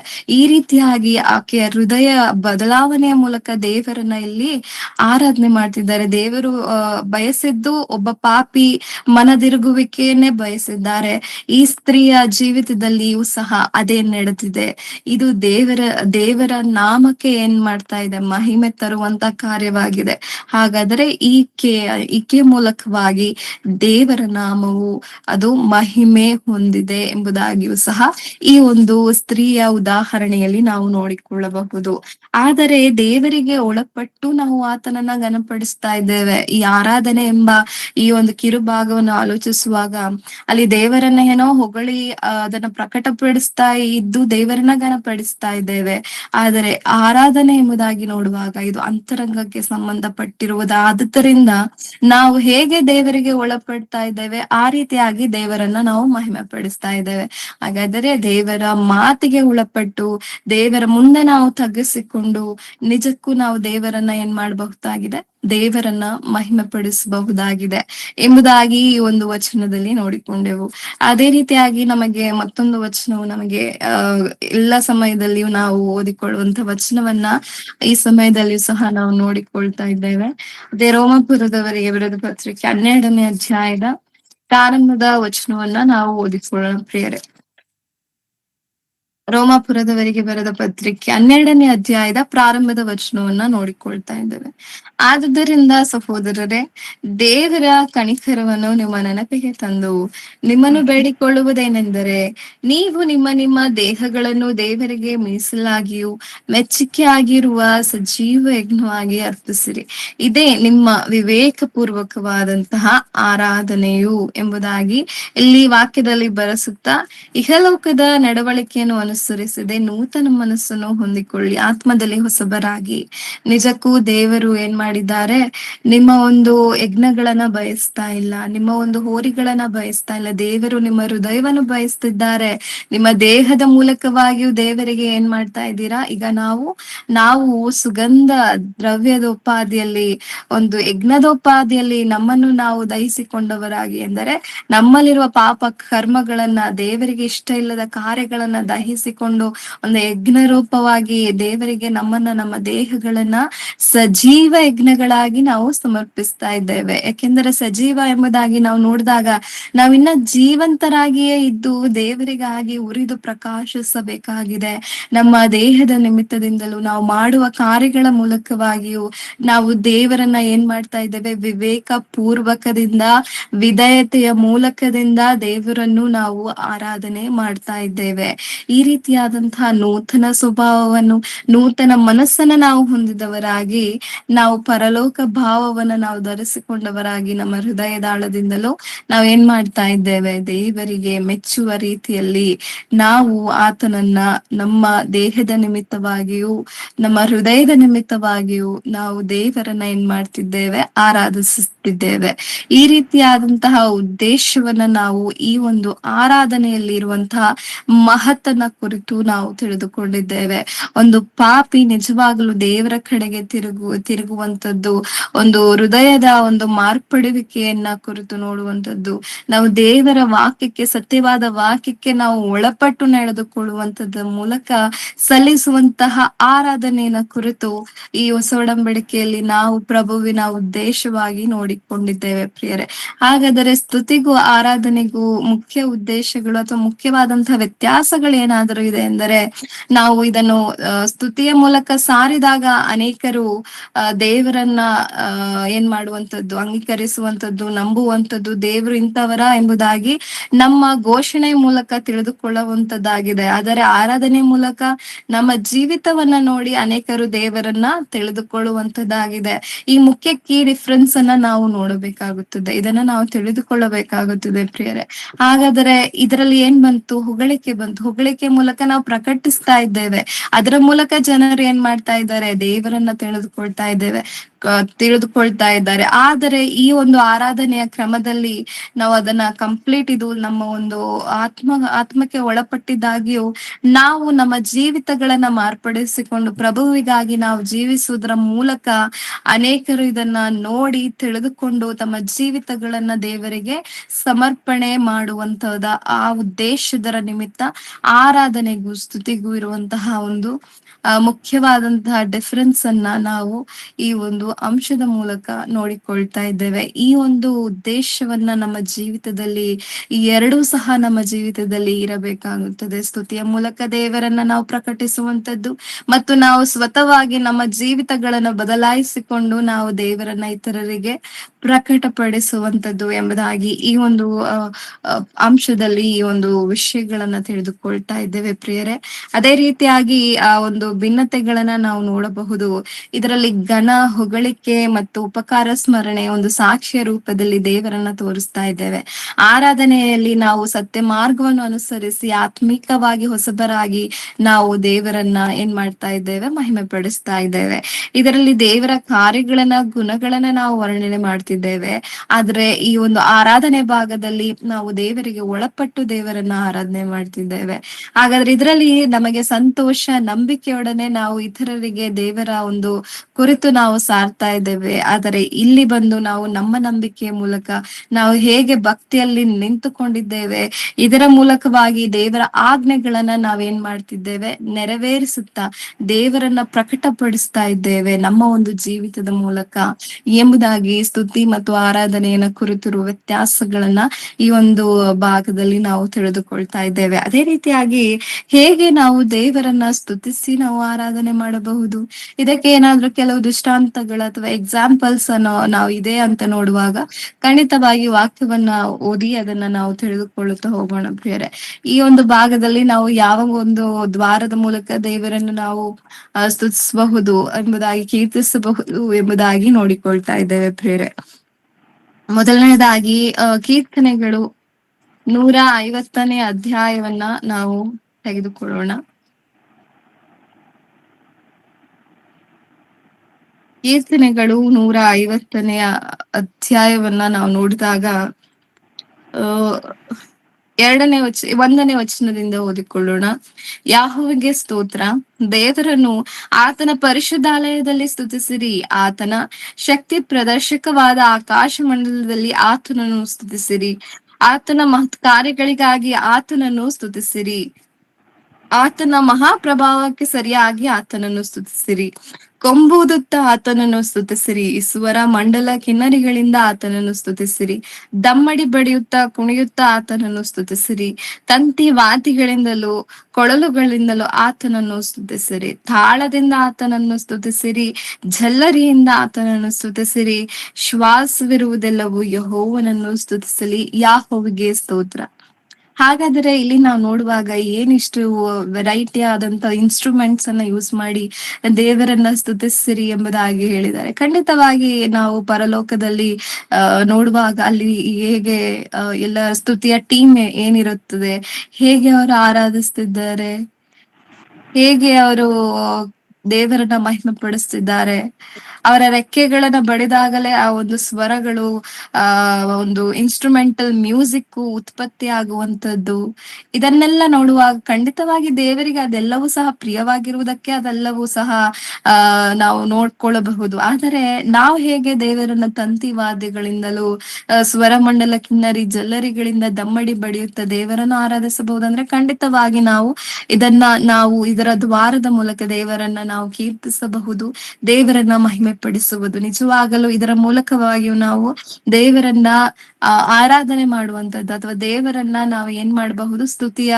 ಒಂದು ಕೀರ್ತನೆಯೊಡನೆ ಆತನನ್ನ ನಾವು ದಮ್ಮಡಿ ಬಡಿಯುತ್ತಾ ಕುಣಿಯುತ್ತಾ ನಾವು ಆರಾಧಿಸಬಹುದು. ಆದರೆ ವಾಕ್ಯಗಳನ್ನ ಇದನ್ನ ಹೊರತುಪಡಿಸಿ ಅನೇಕರು ಏನ್ ಮಾಡ್ತಾ ಇದ್ದಾರೆ, ಅನೇಕ ಗಿಮಿಕ್ಸ್ ಅನ್ನ ಮಾಡುವಂತದ್ದು, ಮ್ಯೂಸಿಕ್ ಅಲ್ಲಿ ಆ ಬ್ಯಾಂಡ್ ನಲ್ಲಿ ಅನೇಕ ವ್ಯತ್ಯಾಸಗಳನ್ನ ಮಾಡಿ ಏನ್ ಮಾಡ್ತಾ ಇದ್ದಾರೆ, ಅದರಲ್ಲಿಯೂ ಸಹ ಒಂದು ದೇವರಿಗೆ ಇಷ್ಟ ಇಲ್ಲದ ರೀತಿ, ದೇವರ ವಾಕ್ಯಕ್ಕೆ ಭಿನ್ನವಾದ ರೀತಿಯ ಒಂದು ಮ್ಯೂಸಿಕ್ ಅನ್ನ, ಭಿನ್ನವಾದ ರೀತಿಯಾದಂತಹ ಒಂದು ಪಾಪ್ ಮ್ಯೂಸಿಕ್ ಅನ್ನ ತಂದು ಏನ್ ಮಾಡ್ತಿದ್ದಾರೆ, ಭಕ್ತಿಯ ಗೀತೆಗಳನ್ನ ಹಾಡುವಂತದ್ದು.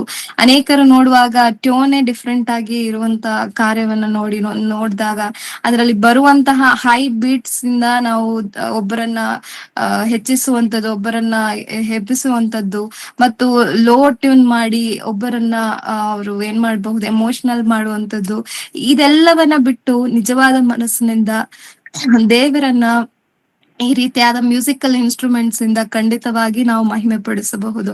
ಆದ್ರೆ ಅದರಲ್ಲಿ ಯಾವುದೇ ರೀತಿಯಾದ ಲೋಪಗಳು ಉಂಟಾಗದ ರೀತಿಯಲ್ಲಿ ಅದು ಲೆವೆಲ್ ಹೈ ಮಾಡೋದು, ಕಮ್ಮಿ ಮಾಡೋದು ಮೂಲಕ ನಾವು ಒಬ್ಬರನ್ನ ನಿಜವಾಗಲೂ ಆರಾಧನೆಯಲ್ಲಿ ನಡೆಸಬಹುದಾ ಎಂಬುದಾಗಿ ನೋಡುವಾಗ ಖಂಡಿತವಾಗಿ ಆ ರೀತಿ ಮಾಡಬಾರದು. ಆ ರೀತಿಯಾಗಿ ವ್ಯತ್ಯಾಸಗಳನ್ನ ಮಾಡಿ ನಾವು ಇನ್ನೊಬ್ಬರನ್ನ ನಾವು ಯಾವ ರೀತಿಯಾಗಿಯೂ ಸಹ ಮ್ಯಾನಿಪುಲೇಟ್ ಮಾಡಬಾರದು ಎಂಬುದಾಗಿ ವಾಕ್ಯಗಳಲ್ಲಿಯೂ ಸಹ ನಾವು ನೋಡಿಕೊಳ್ಳಬಹುದು. ಆದರೆ ನಿಜಕ್ಕೂ ದೇವರಿಗೆ ತಂತಿವಾದ್ಯಗಳದು ಇನ್ಸ್ಟ್ರೂಮೆಂಟಲ್ ಮೂಲಕ, ಮ್ಯೂಸಿಕ್ ಮೂಲಕ ನಾವು ಆರಾಧಿಸಬಹುದು. ಹಾಗಾದರೆ ದೇವರೇ ಈ ಒಂದು ಮ್ಯೂಸಿಕ್ ಅನ್ನ ಉಂಟು ಮಾಡಿದಾಗ ನಾವು ಅದರ ಮೂಲಕವಾಗಿ ದೇವರನ್ನ ಮಹಿಮೆ ಪಡಿಸುವುದರಲ್ಲಿ ಯಾವುದೇ ರೀತಿಯಾದಂತಹ ತಪ್ಪುಗಳು, ಯಾವುದೇ ರೀತಿಯಾದಂತಹ ಒಂದು ಲೋಪಗಳು ಉಂಟಾಗುವಂತದ್ದಲ್ಲ ಎಂಬುದಾಗಿ ವಾಕ್ಯದಲ್ಲಿ ನೋಡಿಕೊಂಡಿದ್ದೇವೆ. ಅದೇ ರೀತಿಯಾಗಿ ಆಗಿನ ಕಾಲದಂತ ಅಪೋಸ್ತಲರ ಒಂದು ಕಾಲದಲ್ಲಿ ಇದ್ದಂತ ಮೊದಲನೇ ಶತಮಾನದ ಭಕ್ತರು ಹೇಗೆ ಕೀರ್ತಿಸಿದ್ದಾರೆ, ಹೇಗೆ ದೇವರನ್ನು ಆರಾಧಿಸಿದ್ದಾರೆ, ಒಂದು ಬಾರಿ ನೋಡಿಕೊಳ್ಳೋಣ ಪ್ರಿಯರೇ. ಅದೇ ಅಪೋಸ್ತಲರ ಕೃತ್ಯಗಳು 2ನೇ ಅಧ್ಯಾಯದ 46ನೆಯ ವಚನವನ್ನ ನಾವು ನೋಡಿಕೊಳ್ಳೋಣ. ಅವರು ದಿನಾಲೂ ಏಕಮನಸ್ಸಿನಿಂದ ದೇವಾಲಯದಲ್ಲಿ ಕೂಡುತ್ತಾ, ಮನೆ ಮನೆಗಳಲ್ಲಿ ರೊಟ್ಟಿ ಮುರಿದು ಉಲ್ಲಾಸದಿಂದಲೂ ಸರಳ ಹೃದಯದಿಂದಲೂ ಊಟ ಮಾಡುತ್ತಾ ಇದ್ದರು. ದೇವರನ್ನು ಕೊಂಡಾಡುವವರಾಗಿಯೂ ಜನರೆಲ್ಲರ ದಯೆಯನ್ನು ಹೊಂದುವವರಾಗಿಯೂ ಇದ್ದರು. ಕರ್ತನು ರಕ್ಷಣೆ ಮಾರ್ಗದಲ್ಲಿದ್ದವರನ್ನು ದಿನಾಲೂ ಅವರ ಮಂಡಳಿಗೆ ಸೇರಿಸುತ್ತಿದ್ದನು. ಈ ರೀತಿಯಾಗಿ ಮೊದಲನೇ ಶತಮಾನದಲ್ಲಿ ಇದ್ದಂತಹ ಭಕ್ತರು ಏನ್ ಮಾಡ್ತಾ ಇದ್ರಂತೆ, ದೇವರನ್ನ ಕೀರ್ತಿಸುವುದಕ್ಕೆ, ಆರಾಧಿಸುವುದಕ್ಕೆ, ರೊಟ್ಟಿ ಮುರಿಯುವಂತಹ ಕಾರ್ಯಕ್ರಮದಲ್ಲಿ ಹೇಗೆ ಭಾಗವಹಿಸ್ತಿದ್ರು, ಹೇಗೆ ದೇವರನ್ನ ಇಲ್ಲಿಯೂ ಸಹ ಕೊಂಡಾಡುತ್ತಿದ್ದರು. ಕೊಂಡಾಡುವುದೆಂದರೆ ನಾವು ನಾವು ಮೌನವಾಗಿದ್ದು ದೇವರ ಸಮ್ಮುಖದಲ್ಲಿ ಕೊಂಡಾಡ್ಲಿಕ್ಕೆ ಸಾಧ್ಯವಿಲ್ಲ. ನಾವು ಹೊಗಳಿ ಅದನ್ನ ಉತ್ಸಾಹದಿಂದ ದೇವರನ್ನ ಹಾಡುತ್ತಾ ಹೊಗಳುತ್ತಾನೆ ಕೊಂಡಾಡುವಂತದ್ದು.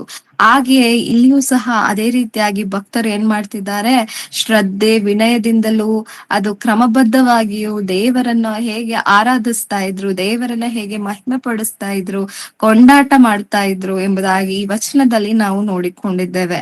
ಹಾಗಾದರೆ ನಾವು ಪೌಲನ ಜೀವಿತವನ್ನ ಒಂದು ಉದಾಹರಣೆಯನ್ನ ತೆಗೆದುಕೊಂಡಾಗ ಅಲ್ಲಿ ಹೇಗೆ ಪೌಲ ಸೀಲೆನು ಸೆರೆಯಲ್ಲಿದ್ದರೂ ಸಹ ದೇವರನ್ನ ಆರಾಧಿಸುವುದನ್ನ ಅಥವಾ ಕೀರ್ತಿಸುವುದನ್ನ, ಹೊಗಳುವುದನ್ನ, ಕೊಂಡಾಡುವುದನ್ನ ಬಿಟ್ಟಿಲ್ಲ ಪ್ರಿಯರೇ. ಏಕೆಂದರೆ ನಾವು ಒಂದು ಬಾರಿ ವಾಕ್ಯದಲ್ಲಿ ನೋಡಿಕೊಳ್ಳೋಣ. ಅದೇ ಅಪೋಸ್ತಲರಿಗೆ ಬರೆದ ಪತ್ರಿಕೆ 16ನೇ ಅಧ್ಯಾಯದ 25ನೇ ವಚನವನ್ನ ನಾವು ನೋಡಿಕೊಳ್ಳೋಣ ಪ್ರಿಯರೇ. 16:25.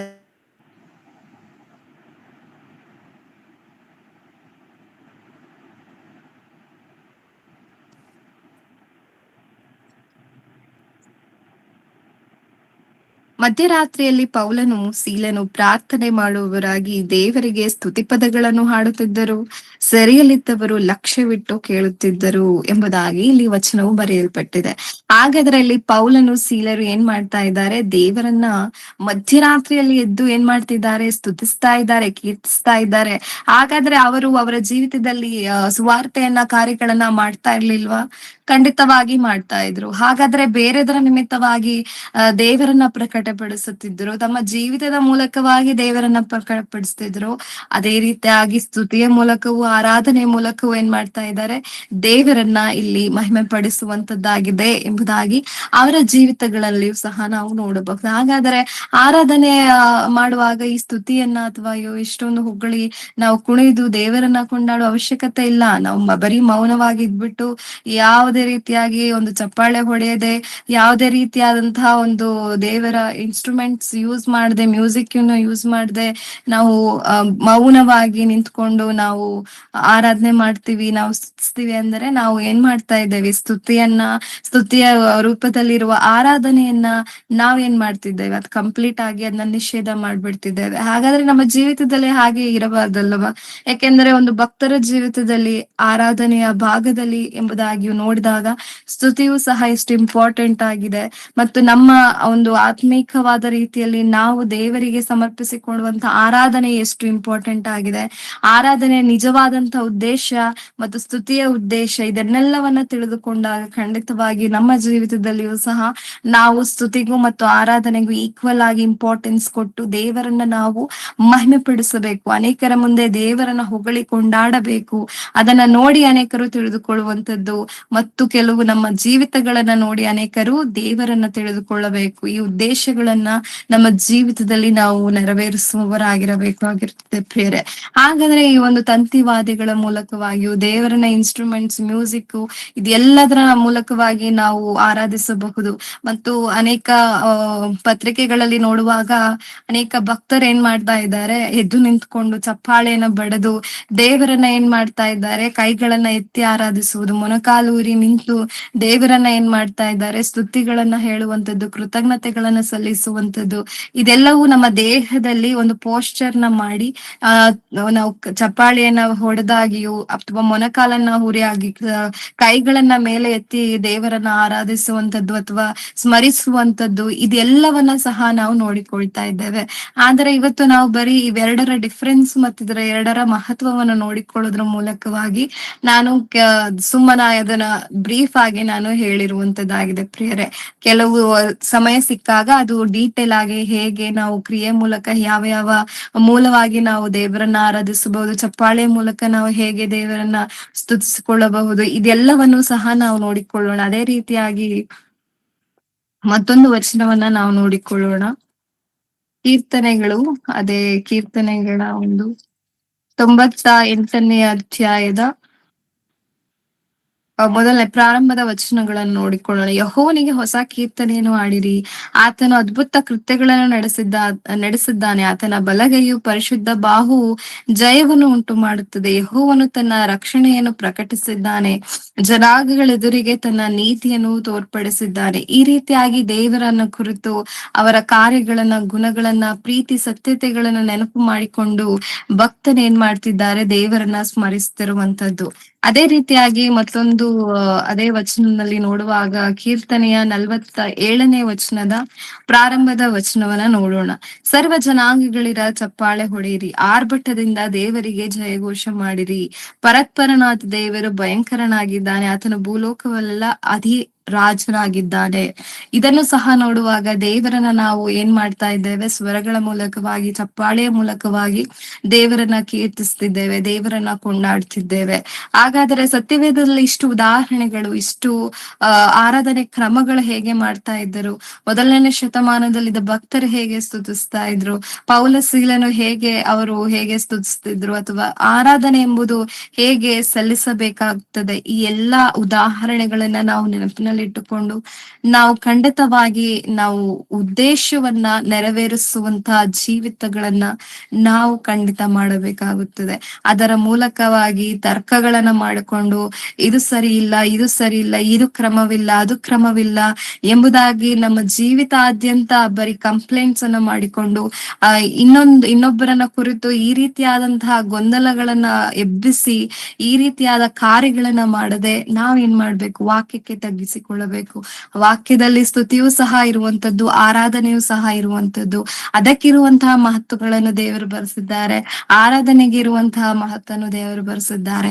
ಇದನ್ನ ತಿಳಿದಂತಹ ನಾವು ಮತ್ತೊಬ್ಬರಿಗೆ ಸರಿಯಾದ ರೀತಿ ಅದನ್ನ ತಿಳಿಸಿಕೊಡಬೇಕು. ಇದಕ್ಕೆ ಸಂಪೂರ್ಣವಾಗಿ ನೀವು ಪ್ರಾಧಾನ್ಯತೆ ಕೊಡಬೇಕು. ಇದಕ್ಕೆ ಸಂಪೂರ್ಣವಾಗಿ ಆರಾಧನೆ ಅಂದ್ರೆ ಸ್ತುತಿಯಲ್ಲೇ ಕಳೆದು ಬಿಡುವಂತದ್ದು. ಅದೇ ಆರಾಧನೆ, ದೇವರಿಗೆ ಮಹಿಮೆ ಪಡಿಸಿದ್ದೇವೆ ಎಂಬುದಾಗಿ ವಾಕ್ಯಕ್ಕೆ ಅಷ್ಟು ಎಷ್ಟು ನಮ್ರತೆ ಕೊಡದೆ ತಮ್ಮ ಜೀವಿತಗಳ ಮೂಲಕ ದೇವರಿಗೆ ಯಾವುದೇ ರೀತಿಯ ಲಾಭವಿಲ್ಲದೆ ಜೀವಿಸಿ ಆತನನ್ನು ಪ್ರಕಟಪಡಿಸದೆ ಈ ರೀತಿಯಾಗಿ ಇದ್ದು ಬಿಡುವಂತಹ ಭಕ್ತರು ಒಂದು ಗ್ರೂಪ್ ಆಗಿದ್ದರೆ, ನಾವು ಬರೀ ದೇವರನ್ನ ಪ್ರಕಟಪಡಿಸ್ತಿದ್ದೇವೆ, ದೇವರ ಕಾರ್ಯಗಳನ್ನ ಕೆಲಸಗಳನ್ನು ನಾವು ಮಾಡುವವರಾಗಿದ್ದೇವೆ, ನಾವು ಸ್ತುತಿಸುವುದಿಲ್ಲ, ನಾವು ದೇವರನ್ನ ಕೀರ್ತಿಸುವುದಿಲ್ಲ, ನಾವು ಯಾವುದೇ ತರ ಇನ್ಸ್ಟ್ರೂಮೆಂಟ್ ಇದ್ ಮಾಡೋದಿಲ್ಲ, ನಾವು ಮೌನವಾಗಿರ್ತೇವೆ. ಈ ರೀತಿಯಾಗಿಯೂ ಸಹ ಎರಡು ಸಹ ಲೋಪವಾಗುತ್ತದೆ. ಈ ಎರಡನ್ನು ಸಹ ನಾವು ಏನ್ ಮಾಡ್ಬೇಕು, ಎರಡರ ಮೂಲಕವಾಗಿಯೂ ದೇವರನ್ನ ನಾವು ಹೆಚ್ಚಾಗಿ ಮಹಿಮೆ ಪಡಿಸುವಂತದ್ದು, ಘನಪಡಿಸುವಂತದ್ದನ್ನ ನಾವು ಮಾಡಬೇಕಾಗುತ್ತದೆ ಪ್ರಿಯರೇ. ಕೊನೆಯದಾಗಿ 2 ವಚನಗಳನ್ನ ನಾವು ಓದಿಕೊಂಡು ಅಂಶವನ್ನ ಮುಗಿಸಿಕೊಳ್ತಿದ್ದೇವೆ. ಅದೇ ರೀತಿಯಾಗಿ ಒಬ್ಬರ ಜೀವಿತಗಳನ್ನ ನಾವು ಹೇಗೆ ಇದ್ರ ಮೂಲಕವಾಗಿ ನಾವು ಮಾರ್ಪಡಿಸ್ತಿದ್ದೇವೆ, ನಮ್ಮ ಸ್ತುತಿಯ ಮೂಲಕವಾಗಿಯೋ, ನಮ್ಮ ಆರಾಧನೆ ಮೂಲಕವಾಗಿಯೋ, ಹೇಗೆ ಒಬ್ಬರನ್ನ ನಾವು ರಕ್ಷಿಸ್ತಿದ್ದೇವೆ, ಹೇಗೆ ಒಬ್ಬರ ಜೀವಿತವನ್ನ ನಾವು ಮಾರ್ಪಡಿಸ್ತಿದ್ದೇವೆ ಎಂಬುದೇ ನಮ್ಮ ಒಂದು ಈ ಅಂಶದ ಮುಖ್ಯ ಉದ್ದೇಶವಾಗಿದೆ. ಆ ಉದ್ದೇಶವನ್ನ ತಿಳಿದು ನಮ್ಮ ಜೀವಿತದಲ್ಲಿ ಈ ಒಂದು ಕಾರ್ಯಗಳನ್ನು ನಾವು ಅಳವಡಿಸಿಕೊಳ್ಬೇಕಾಗುತ್ತದೆ ಪ್ರಿಯರೇ. ಅದೇ ರೀತಿಯಾಗಿ ಕೊರಿಂಥದವರಿಗೆ ಬರೆದ ಪತ್ರಿಕೆಯ 2ನೆಯ ಪತ್ರಿಕೆಯ 3ನೇ ಅಧ್ಯಾಯದ 18ನೇ ವಚನವನ್ನ ಓದಿಕೊಳ್ಳೋಣ. ಕೊರಿಂಥದವರಿಗೆ ಬರೆದ ಪತ್ರಿಕೆಯ 1ನೇ ಪತ್ರಿಕೆ 3ನೆಯ ಅಧ್ಯಾಯದ 18ನೇ ವಚನವನ್ನ 2ನೇ ಕೊರಿಂಥದವರಿಗೆ ಬರೆದ ಪತ್ರಿಕೆ 3ನೇ ಅಧ್ಯಾಯದ 18ನೇ ವಚನವನ್ನ ನಾವು ಓದಿಕೊಳ್ತಾ ಇದ್ದೇವೆ. ಕರ್ತನ ಪ್ರಭಾವವನ್ನು ದರ್ಪಣದಲ್ಲಿ ಕಾಣುತ್ತದೋ ಎಂಬಂತೆ ದೃಷ್ಟಿಸುವವರಾಗಿದ್ದು ಪ್ರಭಾವದಿಂದ ಅಧಿಕ ಪ್ರಭಾವಕ್ಕೆ ಹೋಗುತ್ತಾ ಆ ಪ್ರಭಾವದ ಸ್ವಾರೂಪ್ಯವುಳ್ಳವರೇ ಆಗುತ್ತೇವೆ. ಇದು ದೇವರಾತ್ಮನಾಗಿರುವ ಕರ್ತನ ಕೆಲಸಕ್ಕನುಸಾರವಾದದ್ದೇ. ಹಾಗಾದರೆ ಕರ್ತನ ಪ್ರಭಾವವು, ಆತನ ಒಂದು ಮಹೋನ್ನತವಾದಂತಹ ಆತನ ಪ್ರಭಾವವನ್ನ ನಾವು ದರ್ಪಣದಲ್ಲಿ ಕಾಣಿಸುತ್ತದೋ ಎಂಬಂತೆ ದೃಷ್ಟಿಸುವವರಾಗಿದ್ದು ಪ್ರಭಾವದಿಂದ ಅಧಿಕ ಪ್ರಭಾವಕ್ಕೆ ನಾವು ಏನ್ ಮಾಡಬೇಕಾಗುತ್ತದೆ, ಖಂಡಿತವಾಗಿ ನಾವು ಸ್ಟೆಪ್ ಇಂದ ಇನ್ನೊಂದು ಸ್ಟೆಪ್ಗೆ, ನಾವು ನಮ್ಮ ಲೆವೆಲ್ ಇಂದ ಇನ್ನೊಂದು ಲೆವೆಲ್ಗೆ ನಾವು ಹೋಗುತ್ತಾ ಇರಬೇಕು. ದೇವರನ್ನ ಆ ಲೆವೆಲ್ಗೆ ನಾವು ಏನ್ ಮಾಡ್ಬೇಕು, ದೇವರನ್ನ ಮಹಿಮೆ ಪಡಿಸುವಂತಹ ಜೀವಿತ, ಆತನ ಪ್ರಭಾವವನ್ನ ಕೀರ್ತಿಸುತ್ತಾ ನಾವು ಆ ಪ್ರಭಾವದವರೇ ನಾವು ಆಗಿ ನಡೆದುಕೊಳ್ಳುತ್ತಾ ನಾವು ಜೀವಿಸಬೇಕು. ಹಾಗಾದರೆ ನಮ್ಮ ಜೀವಿತದ ಮೂಲಕ ನಾವು ಹೊಸಬರಾಗಿ ಹುಟ್ಟಿ ನಾವು ಕ್ರಿಸ್ತನನ್ನ ನಾವು ಅನುಸರಿಸಿ ನಡೆದಾಗ, ನಾವು ಅಪ್ಗ್ರೇಡ್ ಆಗಿ ನಾವು ಕ್ರಿಸ್ತನೋಪಾದಿಯಲ್ಲೇ ಆದಾಗ್ಲೇ ನಾವು ಖಂಡಿತವಾಗಿ ನಾವು ಆ ಆರಾಧನೆಗೆ ಅಥವಾ ದೇವರು ತಿಳಿಸಿದಂತ ಉದ್ದೇಶವನ್ನ ನೆರವೇರಿಸಲಿಕ್ಕೆ ಸಾಧ್ಯವಾಗುತ್ತದೆ ಪ್ರೇರೆ. ಅದನ್ನೇ ವಾಕ್ಯದಲ್ಲಿ ಬರೆಸಿದೆ, ಪ್ರಭಾವದಿಂದ ಅಧಿಕ ಪ್ರಭಾವಕ್ಕೆ ನಾವು ಹೋಗಿ ದೇವರು ತಿಳಿಸಿದಂತಹ ಉದ್ದೇಶವನ್ನ ನಾವು ನೆರವೇರಿಸುವವರಾಗಿರೋಣ. ಸೊ ಅದರ ನಿಮಿತ್ತವಾಗಿ ದೇವರು ವಚನಗಳನ್ನ ಅಷ್ಟು ಸ್ಪಷ್ಟವಾಗಿ ಬರೆಸಿದ್ದಾರೆ. ನಾವು ಕ್ರಿಸ್ತನನ್ನ ಅಂಗೀಕರಿಸಿ ಆತನ ವಾಕ್ಯಗಳನ್ನ ನಾವು ಅನುಸರಿಸಿ ನಾವು ಸಹ ಆತನೋಪಾದಿಯಲ್ಲೇ ನಾವು ಬೆಳೆದು ಆ ಮಟ್ಟಿಗೆ ನಾವು ಹೋಗುವಾಗಲೇ ದೇವರು ಖಂಡಿತವಾಗಿ ನಮ್ಮನ್ನ ಮೆಚ್ಚುವಂತದ್ದು, ಖಂಡಿತವಾಗಿ ನಾವು ದೇವರನ್ನ ಈ ರೀತಿಯಾಗಿ ಮಹಿಮೆ ಪಡಿಸುವಂತದ್ದು ಆಗಿರಬೇಕಾಗುತ್ತದೆ. ಅದೇ ರೀತಿಯಾಗಿ ಕೊನೆಯ ವಚನವನ್ನ ಓದಿಕೊಂಡು ವಾಕ್ಯ ಪಾಠವನ್ನು ಮುಗಿಸ್ಕೊಳ್ಳೋಣ. ಇಬ್ರಿಯರಿಗೆ ಬರೆದ ಪತ್ರಿಕೆ 10ನೇ ಅಧ್ಯಾಯದ 25ನೇ ವಚನವನ್ನ ನೋಡಿಕೊಳ್ಳೋಣ. ಇಬ್ರಿಯರಿಗೆ ಬರೆದಂತಹ ಪತ್ರಿಕೆ 10ನೇ ಅಧ್ಯಾಯದ 25ನೇ ವಚನ. ಸಭೆಯಾಗಿ ಕೂಡಿಕೊಳ್ಳುವುದನ್ನು ಕೆಲವರು ರೂಢಿಯಾಗಿ ಬಿಟ್ಟಿರೋ ಪ್ರಕಾರ ನಾವು ಬಿಟ್ಟು ಬಿಡದೆ ಒಬ್ಬರನ್ನೊಬ್ಬರು ಎಚ್ಚರಿಸೋಣ. ಕರ್ತನ ಪ್ರತ್ಯಕ್ಷತೆಯ ದಿನವು ಸಮೀಪಿಸುತ್ತಾ ಬರುತ್ತದೆ ಎಂದು ನೀವು ನೋಡಿದ್ದರಿಂದ ಇದನ್ನು ಮತ್ತಷ್ಟು ಮಾಡಿರಿ. ಯಾಕೆಂದರೆ ಸತ್ಯದ ಪರಿಜ್ಞಾನವನ್ನು ನಾವು ಹೊಂದಿದ ಮೇಲೆ ಬೇಕೆಂದು ಪಾಪ ಮಾಡಿದರೆ ಪಾಪ ಪರಿಹಾರಕ್ಕೆ ಇನ್ಯಾವ ಯಜ್ಞವೂ ಇರುವುದಿಲ್ಲ. ಅತ್ಯಂತ ಭಯದಿಂದ ಎದುರು ನೋಡತಕ್ಕ ನ್ಯಾಯ ತೀರ್ಪು, ದೇವರ ವಿರೋಧಿಗಳನ್ನು ದಹಿಸುವ ತೀಕ್ಷ್ಣವಾದ ಅಗ್ನಿಯು ಇವೇ ನಮ್ಮ ಮುಂದೆ ಇರುವವು ಎಂಬುದಾಗಿ ವಾಕ್ಯವು ನಮ್ಮನ್ನು ಎಚ್ಚರಿಸ್ತಾ ಇದೆ ಪ್ರಿಯರೇ. ಹಾಗಾದ್ರೆ ಖಂಡಿತವಾಗಿ ಎಚ್ಚರಿಕೆಯನ್ನ ನಮ್ಮ ಜೀವಿತದಲ್ಲಿ ನಾವು ಇದನ್ನ ಸಹ ಒಂದು ದೇವರು ಎಚ್ಚರಿಸ್ತಾ ಇದ್ದಾರೆ ಅಂತ ಇದನ್ನ ಭಾವಿಸಿ ಖಂಡಿತವಾಗಿ ನಾವು ಒಬ್ಬರನ್ನೊಬ್ಬರು ನಾವು ಎಚ್ಚರಿಸುತ್ತಾ ಈ ರೀತಿಯಾಗಿ ಗೊಂದಲಗಳಲ್ಲಿ ನಾವಿರುವುದು ಬೇಡ. ಈ ರೀತಿಯಾಗಿ ತರ್ಕಗಳಲ್ಲಿ ನಾವಿರುವುದು ಬೇಡ. ನಾವು ಒಬ್ಬರನ್ನೊಬ್ಬರು ಎಚ್ಚರಿಸಿಕೊಂಡವರಾಗಿ, ವಾಕ್ಯಕ್ಕೆ ನಮ್ರವಾಗಿ ಎಡೆಗೊಟ್ಟವರಾಗಿ, ಸ್ತುತಿಯ ಮೂಲಕವಾಗಿಯೂ, ಆರಾಧನೆ ಮೂಲಕವಾಗಿ ಇರುವಂತಹ ಆ ಮುಖ್ಯ ಉದ್ದೇಶ ಏನು? ಇನ್ನೊಬ್ಬರನ್ನು ಹೇಗೆ ನಾವು ಮಾರ್ಪಡಿಸ್ತಿದ್ದೇವೆ? ಇನ್ನೊಬ್ಬರು ಹೇಗೆ ನಮ್ಮ ಸ್ತುತಿಯ ಮೂಲಕ, ನಮ್ಮ ಆರಾಧನೆ ಮೂಲಕ ದೇವರನ್ನು ತಿಳಿದುಕೊಳ್ತಿದ್ದಾರೆ? ಇದನ್ನ ಮುಖ್ಯವಾಗಿ ನಾವು ಗಮನದಲ್ಲಿ ಇಟ್ಟುಕೊಂಡವರಾಗಿ, ನಾವು ಮಾಡುವಂತಹ ಸ್ತುತಿಯಲ್ಲಿ, ನಾವು ಮಾಡುವ ಆರಾಧನೆಯಲ್ಲಿ ಯಾವುದೇ ರೀತಿಯ ಲೋಪವು ಉಂಟಾಗದ ರೀತಿಯಲ್ಲಿ ನಾವು ಅದನ್ನ ಇನ್ನೊಬ್ಬರ ಹಿತಕ್ಕಾಗಿಯೂ, ಇನ್ನೊಬ್ಬರು ದೇವರ ಕಡೆಗೆ ತಿರುಗಿಕೊಳ್ಳುವುದಕ್ಕಾಗಿಯೂ ಮತ್ತು ದೇವರನ್ನ ಯಥಾರ್ಥವಾಗಿಯೂ ನಾವು ಘನಪಡಿಸುತ್ತಾ ಮಹಿಮೆ ಪಡಿಸುವುದಕ್ಕಾಗಿಯೇ ನಾವು ಈ ರೀತಿಯಾಗಿ ದೇವರನ್ನ ಮಹಿಮೆ ಪಡಿಸುವ ಜೀವಿತವನ್ನ ನಾವು ಮಾಡಬೇಕು. ಯಾಕೆಂದರೆ ನಿಜಕ್ಕೂ ದೇವರು ಕ್ರಿಸ್ತನ ಪ್ರತ್ಯಕ್ಷತೆಯು ಅದು ಆ ಆಗುತ್ತಿದೆ. ಕ್ರಿಸ್ತನ ಪ್ರತ್ಯಕ್ಷತೆಯು ಅದು ಎದುರು ನೋಡುತ್ತಾ ನಾವು ಏನ್ ಮಾಡ್ಬೇಕು? ಭಯದಿಂದಲೂ ಭಕ್ತಿಯಿಂದಲೂ ನಾವು ಜೀವಿಸಬೇಕು. ಯಾವಾಗ ಪ್ರಭುವಿನ ಆಗಮನ ಆಗುತ್ತದೆ ನಮಗೆ ತಿಳಿದಿಲ್ಲ ಪ್ರಿಯರೇ. ಆದರೆ ಆ ದಿನಕ್ಕಾಗಿ ಎದುರು ನೋಡುತ್ತಾ, ಅದು ಈಗಲೂ ಬರಬಹುದು ಅಥವಾ ಅದು ಇನ್ನು ಮುಂದೆಯೂ ಸಹ ಬರಬಹುದು. ಇದನ್ನ ನಾವು ತಲೆಯಲ್ಲಿಟ್ಟುಕೊಂಡು ನಾವು ಪ್ರತಿನಿತ್ಯವೂ ಒಂದು ಸಿದ್ಧತೆಯೊಂದಿಗೆ ಜೀವಿಸೋಣ. ಪ್ರತಿನಿತ್ಯವೂ ನಮ್ಮನ್ನು ನಾವು ಪರಿಶೋಧಿಸಿಕೊಳ್ಳುತ್ತಾ ಸಿದ್ಧವಾಗಿದ್ದೇವಾ ಇಲ್ಲವಾ ಅಂತ ನಾವು ವಿಚಾರಿಸಿಕೊಳ್ಳುತ್ತಾ ನಾವು ಜೀವಿಸೋಣ. ಇನ್ನ ಇಹಲೋಕದ ಕಾರ್ಯಗಳಲ್ಲಿ ಬೇಸಿಕ್ ಲೆವೆಲ್ ಆದಂತಹ ಒಂದು ಕ್ರೈಸ್ತ ಜೀವಿತವನ್ನ ನಾವು ಮಾಡುವವರಾಗಿ ನಮ್ಮ ಜೀವಿತವನ್ನ ಕಳೆಯದೆ ಪ್ರಭಾವದಿಂದ ಅಧಿಕ ಪ್ರಭಾವಕ್ಕೆ ಹೋಗುತ್ತಾ ನಾವು ಸಹ ಕ್ರಿಸ್ತನೋಪಾದಿಯಲ್ಲಿ ಆತನ ತಿಳಿಸಿಕೊಟ್ಟಂತಹ ಆ ಮುಖ್ಯವಾದಂತಹ ಉದ್ದೇಶಗಳನ್ನ ನಾವು ಆಚರಿಸುವವರಾಗಿ, ಪಾಲಿಸುವವರಾಗಿ, ದೇವರನ್ನ ಮಹಿಮೆ ಪಡಿಸುವ ಜೀವಿತವನ್ನ ಪ್ರತಿಯೊಬ್ಬರು ನಾವು ಜೀವಿಸುವವರಾಗಿರೋಣ ಎಂಬುದಾಗಿ ಕೋರುತ್ತಾ ಈ ಒಂದು ವಾಕ್ಯನ ಅಂತ್ಯಗೊಳಿಸಿಕೊಳ್ಳೋಣ. ಸೊ ಕಣ್ಣುಗಳನ್ನು ಮುಚ್ಚುವುದಾದರೆ ಪ್ರಾರ್ಥಿಸಿಕೊಂಡು ಆ ಕೂಟವನ್ನು ಮುಗಿಸಿಕೊಳ್ಳೋಣ ಪ್ರಿಯರೇ. ಪರಿಶುದ್ಧನು, ಮಹೋನ್ನತನು, ಮಹಾಪರಿಶುದ್ಧನೂ ಆದಂತಹ ಪರಲೋಕದ ತಂದೆಯಾದ ದೇವರೇ, ಒಳ್ಳೆಯ ಸಮಯದಲ್ಲಿ ತಂದೆ ಅಲ್ಪವಾಗಿ ನಿಮ್ಮ ಒಂದು ಕೆಲವು ಜ್ಞಾನವನ್ನ ನಿಮ್ಮ ಮಕ್ಕಳ ಮುಂದೆ ಹಂಚಿಕೊಳ್ಳುವುದಕ್ಕೆ ನೀವು ಕೃಪೆ ಕೊಟ್ಟದಕ್ಕಾಗಿ, ನಿಮಗೆ ಸಹಾಯ ಮಾಡಿಕೊಟ್ಟದಕ್ಕಾಗಿ ನಿಮಗೆ ವಂದನೆಗಳು, ಸ್ತೋತ್ರಗಳು ತಂದೆ. ನಿನ್ನ ಮಾತುಗಳು ತಂದೆ ಎಷ್ಟು ಅದು ನೇರವಾಗಿಯೂ ಎಷ್ಟು ಸ್ಪಷ್ಟವಾಗಿಯೂ ಇದೆ. ಮತ್ತು ನೀವು ಯಾವ ಉದ್ದೇಶವನ್ನ ಒಳಪಟ್ಟು ನಿಮ್ಮ ಮಾತುಗಳನ್ನ ಈ ರೀತಿಯಾಗಿ ನಿಮ್ಮ ಮಕ್ಕಳಿಗೆ ಬರೆಸಿಕೊಟ್ಟಿದ್ದೀರೋ ಆ ಮುಖ್ಯವಾದ ಉದ್ದೇಶವನ್ನ ನಾವು ಅರಿತವರಾಗಿ ನಮ್ಮ ದೇಹದ ನಿಮಿತ್ತವು, ನಮ್ಮ ಹೃದಯದ ನಿಮಿತ್ತವು ನಿಜವಾದಂತಹ ಆರಾಧನೆ ನಾವು ಮಾಡುವವರಾಗಿ, ನಿಮ್ಮನ್ನು ಸ್ತುತಿ ಪದಗಳ ಮೂಲಕ ಕೊಂಡಾಡ ಮಾಡುವವರಾಗಿ, ಅನೇಕರನ್ನ ಅದರ ಮೂಲಕವಾಗಿ ನೀವು ಎಷ್ಟು ಉನ್ನತರು ಎಂಬುದಾಗಿ ನಾವು ಸಾರಿ ಹೇಳುತ್ತಾ, ನಮ್ಮ ಜೀವನದ ಮೂಲಕವಾಗಿ ಅನೇಕರನ್ನ ತಂದೆ ನಿಮ್ಮ ಕಡೆಗೆ ಸೆಳೆಯುವಂತಹ ಜೀವಿತವನ್ನ ಪ್ರಭಾವದಿಂದ ಅಧಿಕ ಪ್ರಭಾವಕ್ಕೆ ದಿನೇ ದಿನೇ ನಾವು ಬೆಳೆದು ನಿನಗೆ ಫಲ ಕೊಡುವಂತಹ ಮಕ್ಕಳಾಗಿ ಜೀವಿಸುವುದಕ್ಕೆ ಮತ್ತು ತಂದೆಯೇ ಕ್ರಿಸ್ತನ ಪ್ರತ್ಯಕ್ಷತೆಯನ್ನ ನಾವು ಎದುರು ನೋಡುತ್ತಾ ನಾವು ಸಿದ್ಧವಾಗಿ ಜೀವಿಸುವುದಕ್ಕೆ ನಿಮ್ಮ ಮಕ್ಕಳಿಗೆ ಬೇಕಾದಂತ ಕೃಪೆ ಸಹಾಯವನ್ನ ಪವಿತ್ರಾತ್ಮರ ಮಾರ್ಗದರ್ಶನ ಪ್ರತಿಯೊಬ್ಬರಿಗೆ ಅನುಗ್ರಹಿಸುತ್ತದೆ. ಮತ್ತೆ ಕೂಟವನ್ನ ನಡೆಸೋದಕ್ಕೆ ಮುಂದಾಗಿರುವ ಆಂಟಿರವರನ್ನ ದೀಕ್ಷಿತ ನೆನೆಸಿ ಪ್ರಾರ್ಥಿಸ್ತೇನೆ. ಮಕ್ಕಳನ್ನು ನೀನು ಆಶೀರ್ವದಿಸಿ ಹೆಚ್ಚಾಗಿ ತಂದೆ ನೀವು ಅವರನ್ನು ಉಪಯೋಗಿಸಿಕೊಂಡು ನಿಮ್ಮ ನಾಮವನ್ನ ಮಹಿಮೆಪಡಿಸಿಕೊಳ್ಳಿ. ಮುಖ್ಯವಾಗಿ ತಂದೆ ಅವಕಾಶ ಕೊಟ್ಟಂತಹ ತಂದೆ ಸಭಾ ಪಾಲಕರಿಗೂ ಮತ್ತು ನಿಮಗೂ ನಾನು ವಂದಿಸುತ್ತಾ ಶ್ಲಾಘ್ಯದಿಂದ ತಂದೆ ನಿನ್ನನ್ನು ಅನೇಕರಿಗೆ ತಿಳಿಯಪಡಿಸುವ ಕಾರ್ಯದಲ್ಲಿ ಇರುವಂತಹ ಅನೇಕ ಸೇವಕರನ್ನ, ಅವರ ಕುಟುಂಬವನ್ನ ನೆನೆಸಿ ಪ್ರಾರ್ಥಿಸ್ತೇನೆ. ಅವರ ಆರೋಗ್ಯವನ್ನ ಕುರಿತು ನೆನೆಸಿ ಪ್ರಾರ್ಥಿಸ್ತೇನೆ.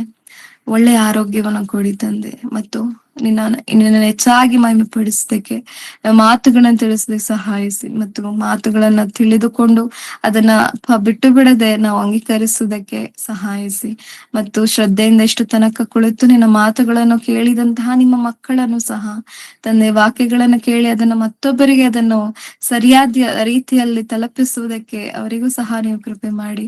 ಅವರ ಜೀವಿತಗಳಲ್ಲಿ ಇರುವಂತಹ ಅನೇಕ ಕಾರ್ಯಗಳನ್ನು ನೀವು ತಿಳಿದಿದ್ದೀರಿ. ಯಾವ ಹೋರಾಟದಲ್ಲಿ ಇದ್ದಾರೆ, ಅವರ ಮಾನಸಿಕ ಪರಿಸ್ಥಿತಿಗಳು ಹೇಗಿದೆ, ಅವರ ಕುಟುಂಬ ಪರಿಸ್ಥಿತಿಗಳು ಹೇಗಿದೆ, ಯಾವುದೇ ಅನಾರೋಗ್ಯ ಬಾಧೆಯಲ್ಲಿ ಏನಿದ್ದಾರೆ ಅದು ನಿಮಗೆ ತಿಳಿದಿದೆ ತಂದೆ. ಅವರ ಜೀವಿತಕ್ಕೆ ಬೇಕಾದಂತಹ ಎಲ್ಲಾ ರೀತಿಯ ಕೊರತೆಗೆ ಬದಲಾದ ಆಶೀರ್ವಾದವನ್ನು ಮತ್ತು ಹೃದಯದಲ್ಲಿ ಬೇಕಾದ ಸಮಾಧಾನವನ್ನ ಮತ್ತು ವಾಕ್ಯದ ಮೂಲಕವಾಗಿ ಬರಬೇಕಾದಂತಹ ಆತ್ಮ ಪ್ರಕಾರವಾದ ಆಶೀರ್ವಾದಗಳನ್ನ ತಪ್ಪದೆ ಅನುಗ್ರಹಿಸಬೇಕಾಗಿ ಪ್ರಾರ್ಥಿಸ್ತಾ ಎಲ್ಲವನ್ನು ಯೇಸು ಪರಿಶುದ್ಧ ನಾಮದಲ್ಲಿ ಪ್ರಾರ್ಥಿಸಿ ಹೊಂದಿಕೊಳ್ಳುತ್ತೇನೆ ತಂದೆಯೇ, ನಮ್ಮ ತಂದೆಯಾದ ದೇವರ ಪ್ರೀತಿಯು, ಯೇಸು ಕ್ರಿಸ್ತರ ಕೃಪೆಯು, ಪವಿತ್ರ ಆತ್ಮರ ಅನ್ಯೋನ್ಯತೆ ಐಕ್ಯತೆ ಇಂದಿಗೂ ಎಂದಿಗೂ ಶಾಶ್ವತವಾಗಿ ನಮ್ಮೆಲ್ಲರ ಸಂಗಡವೂ ಇರಲಿ.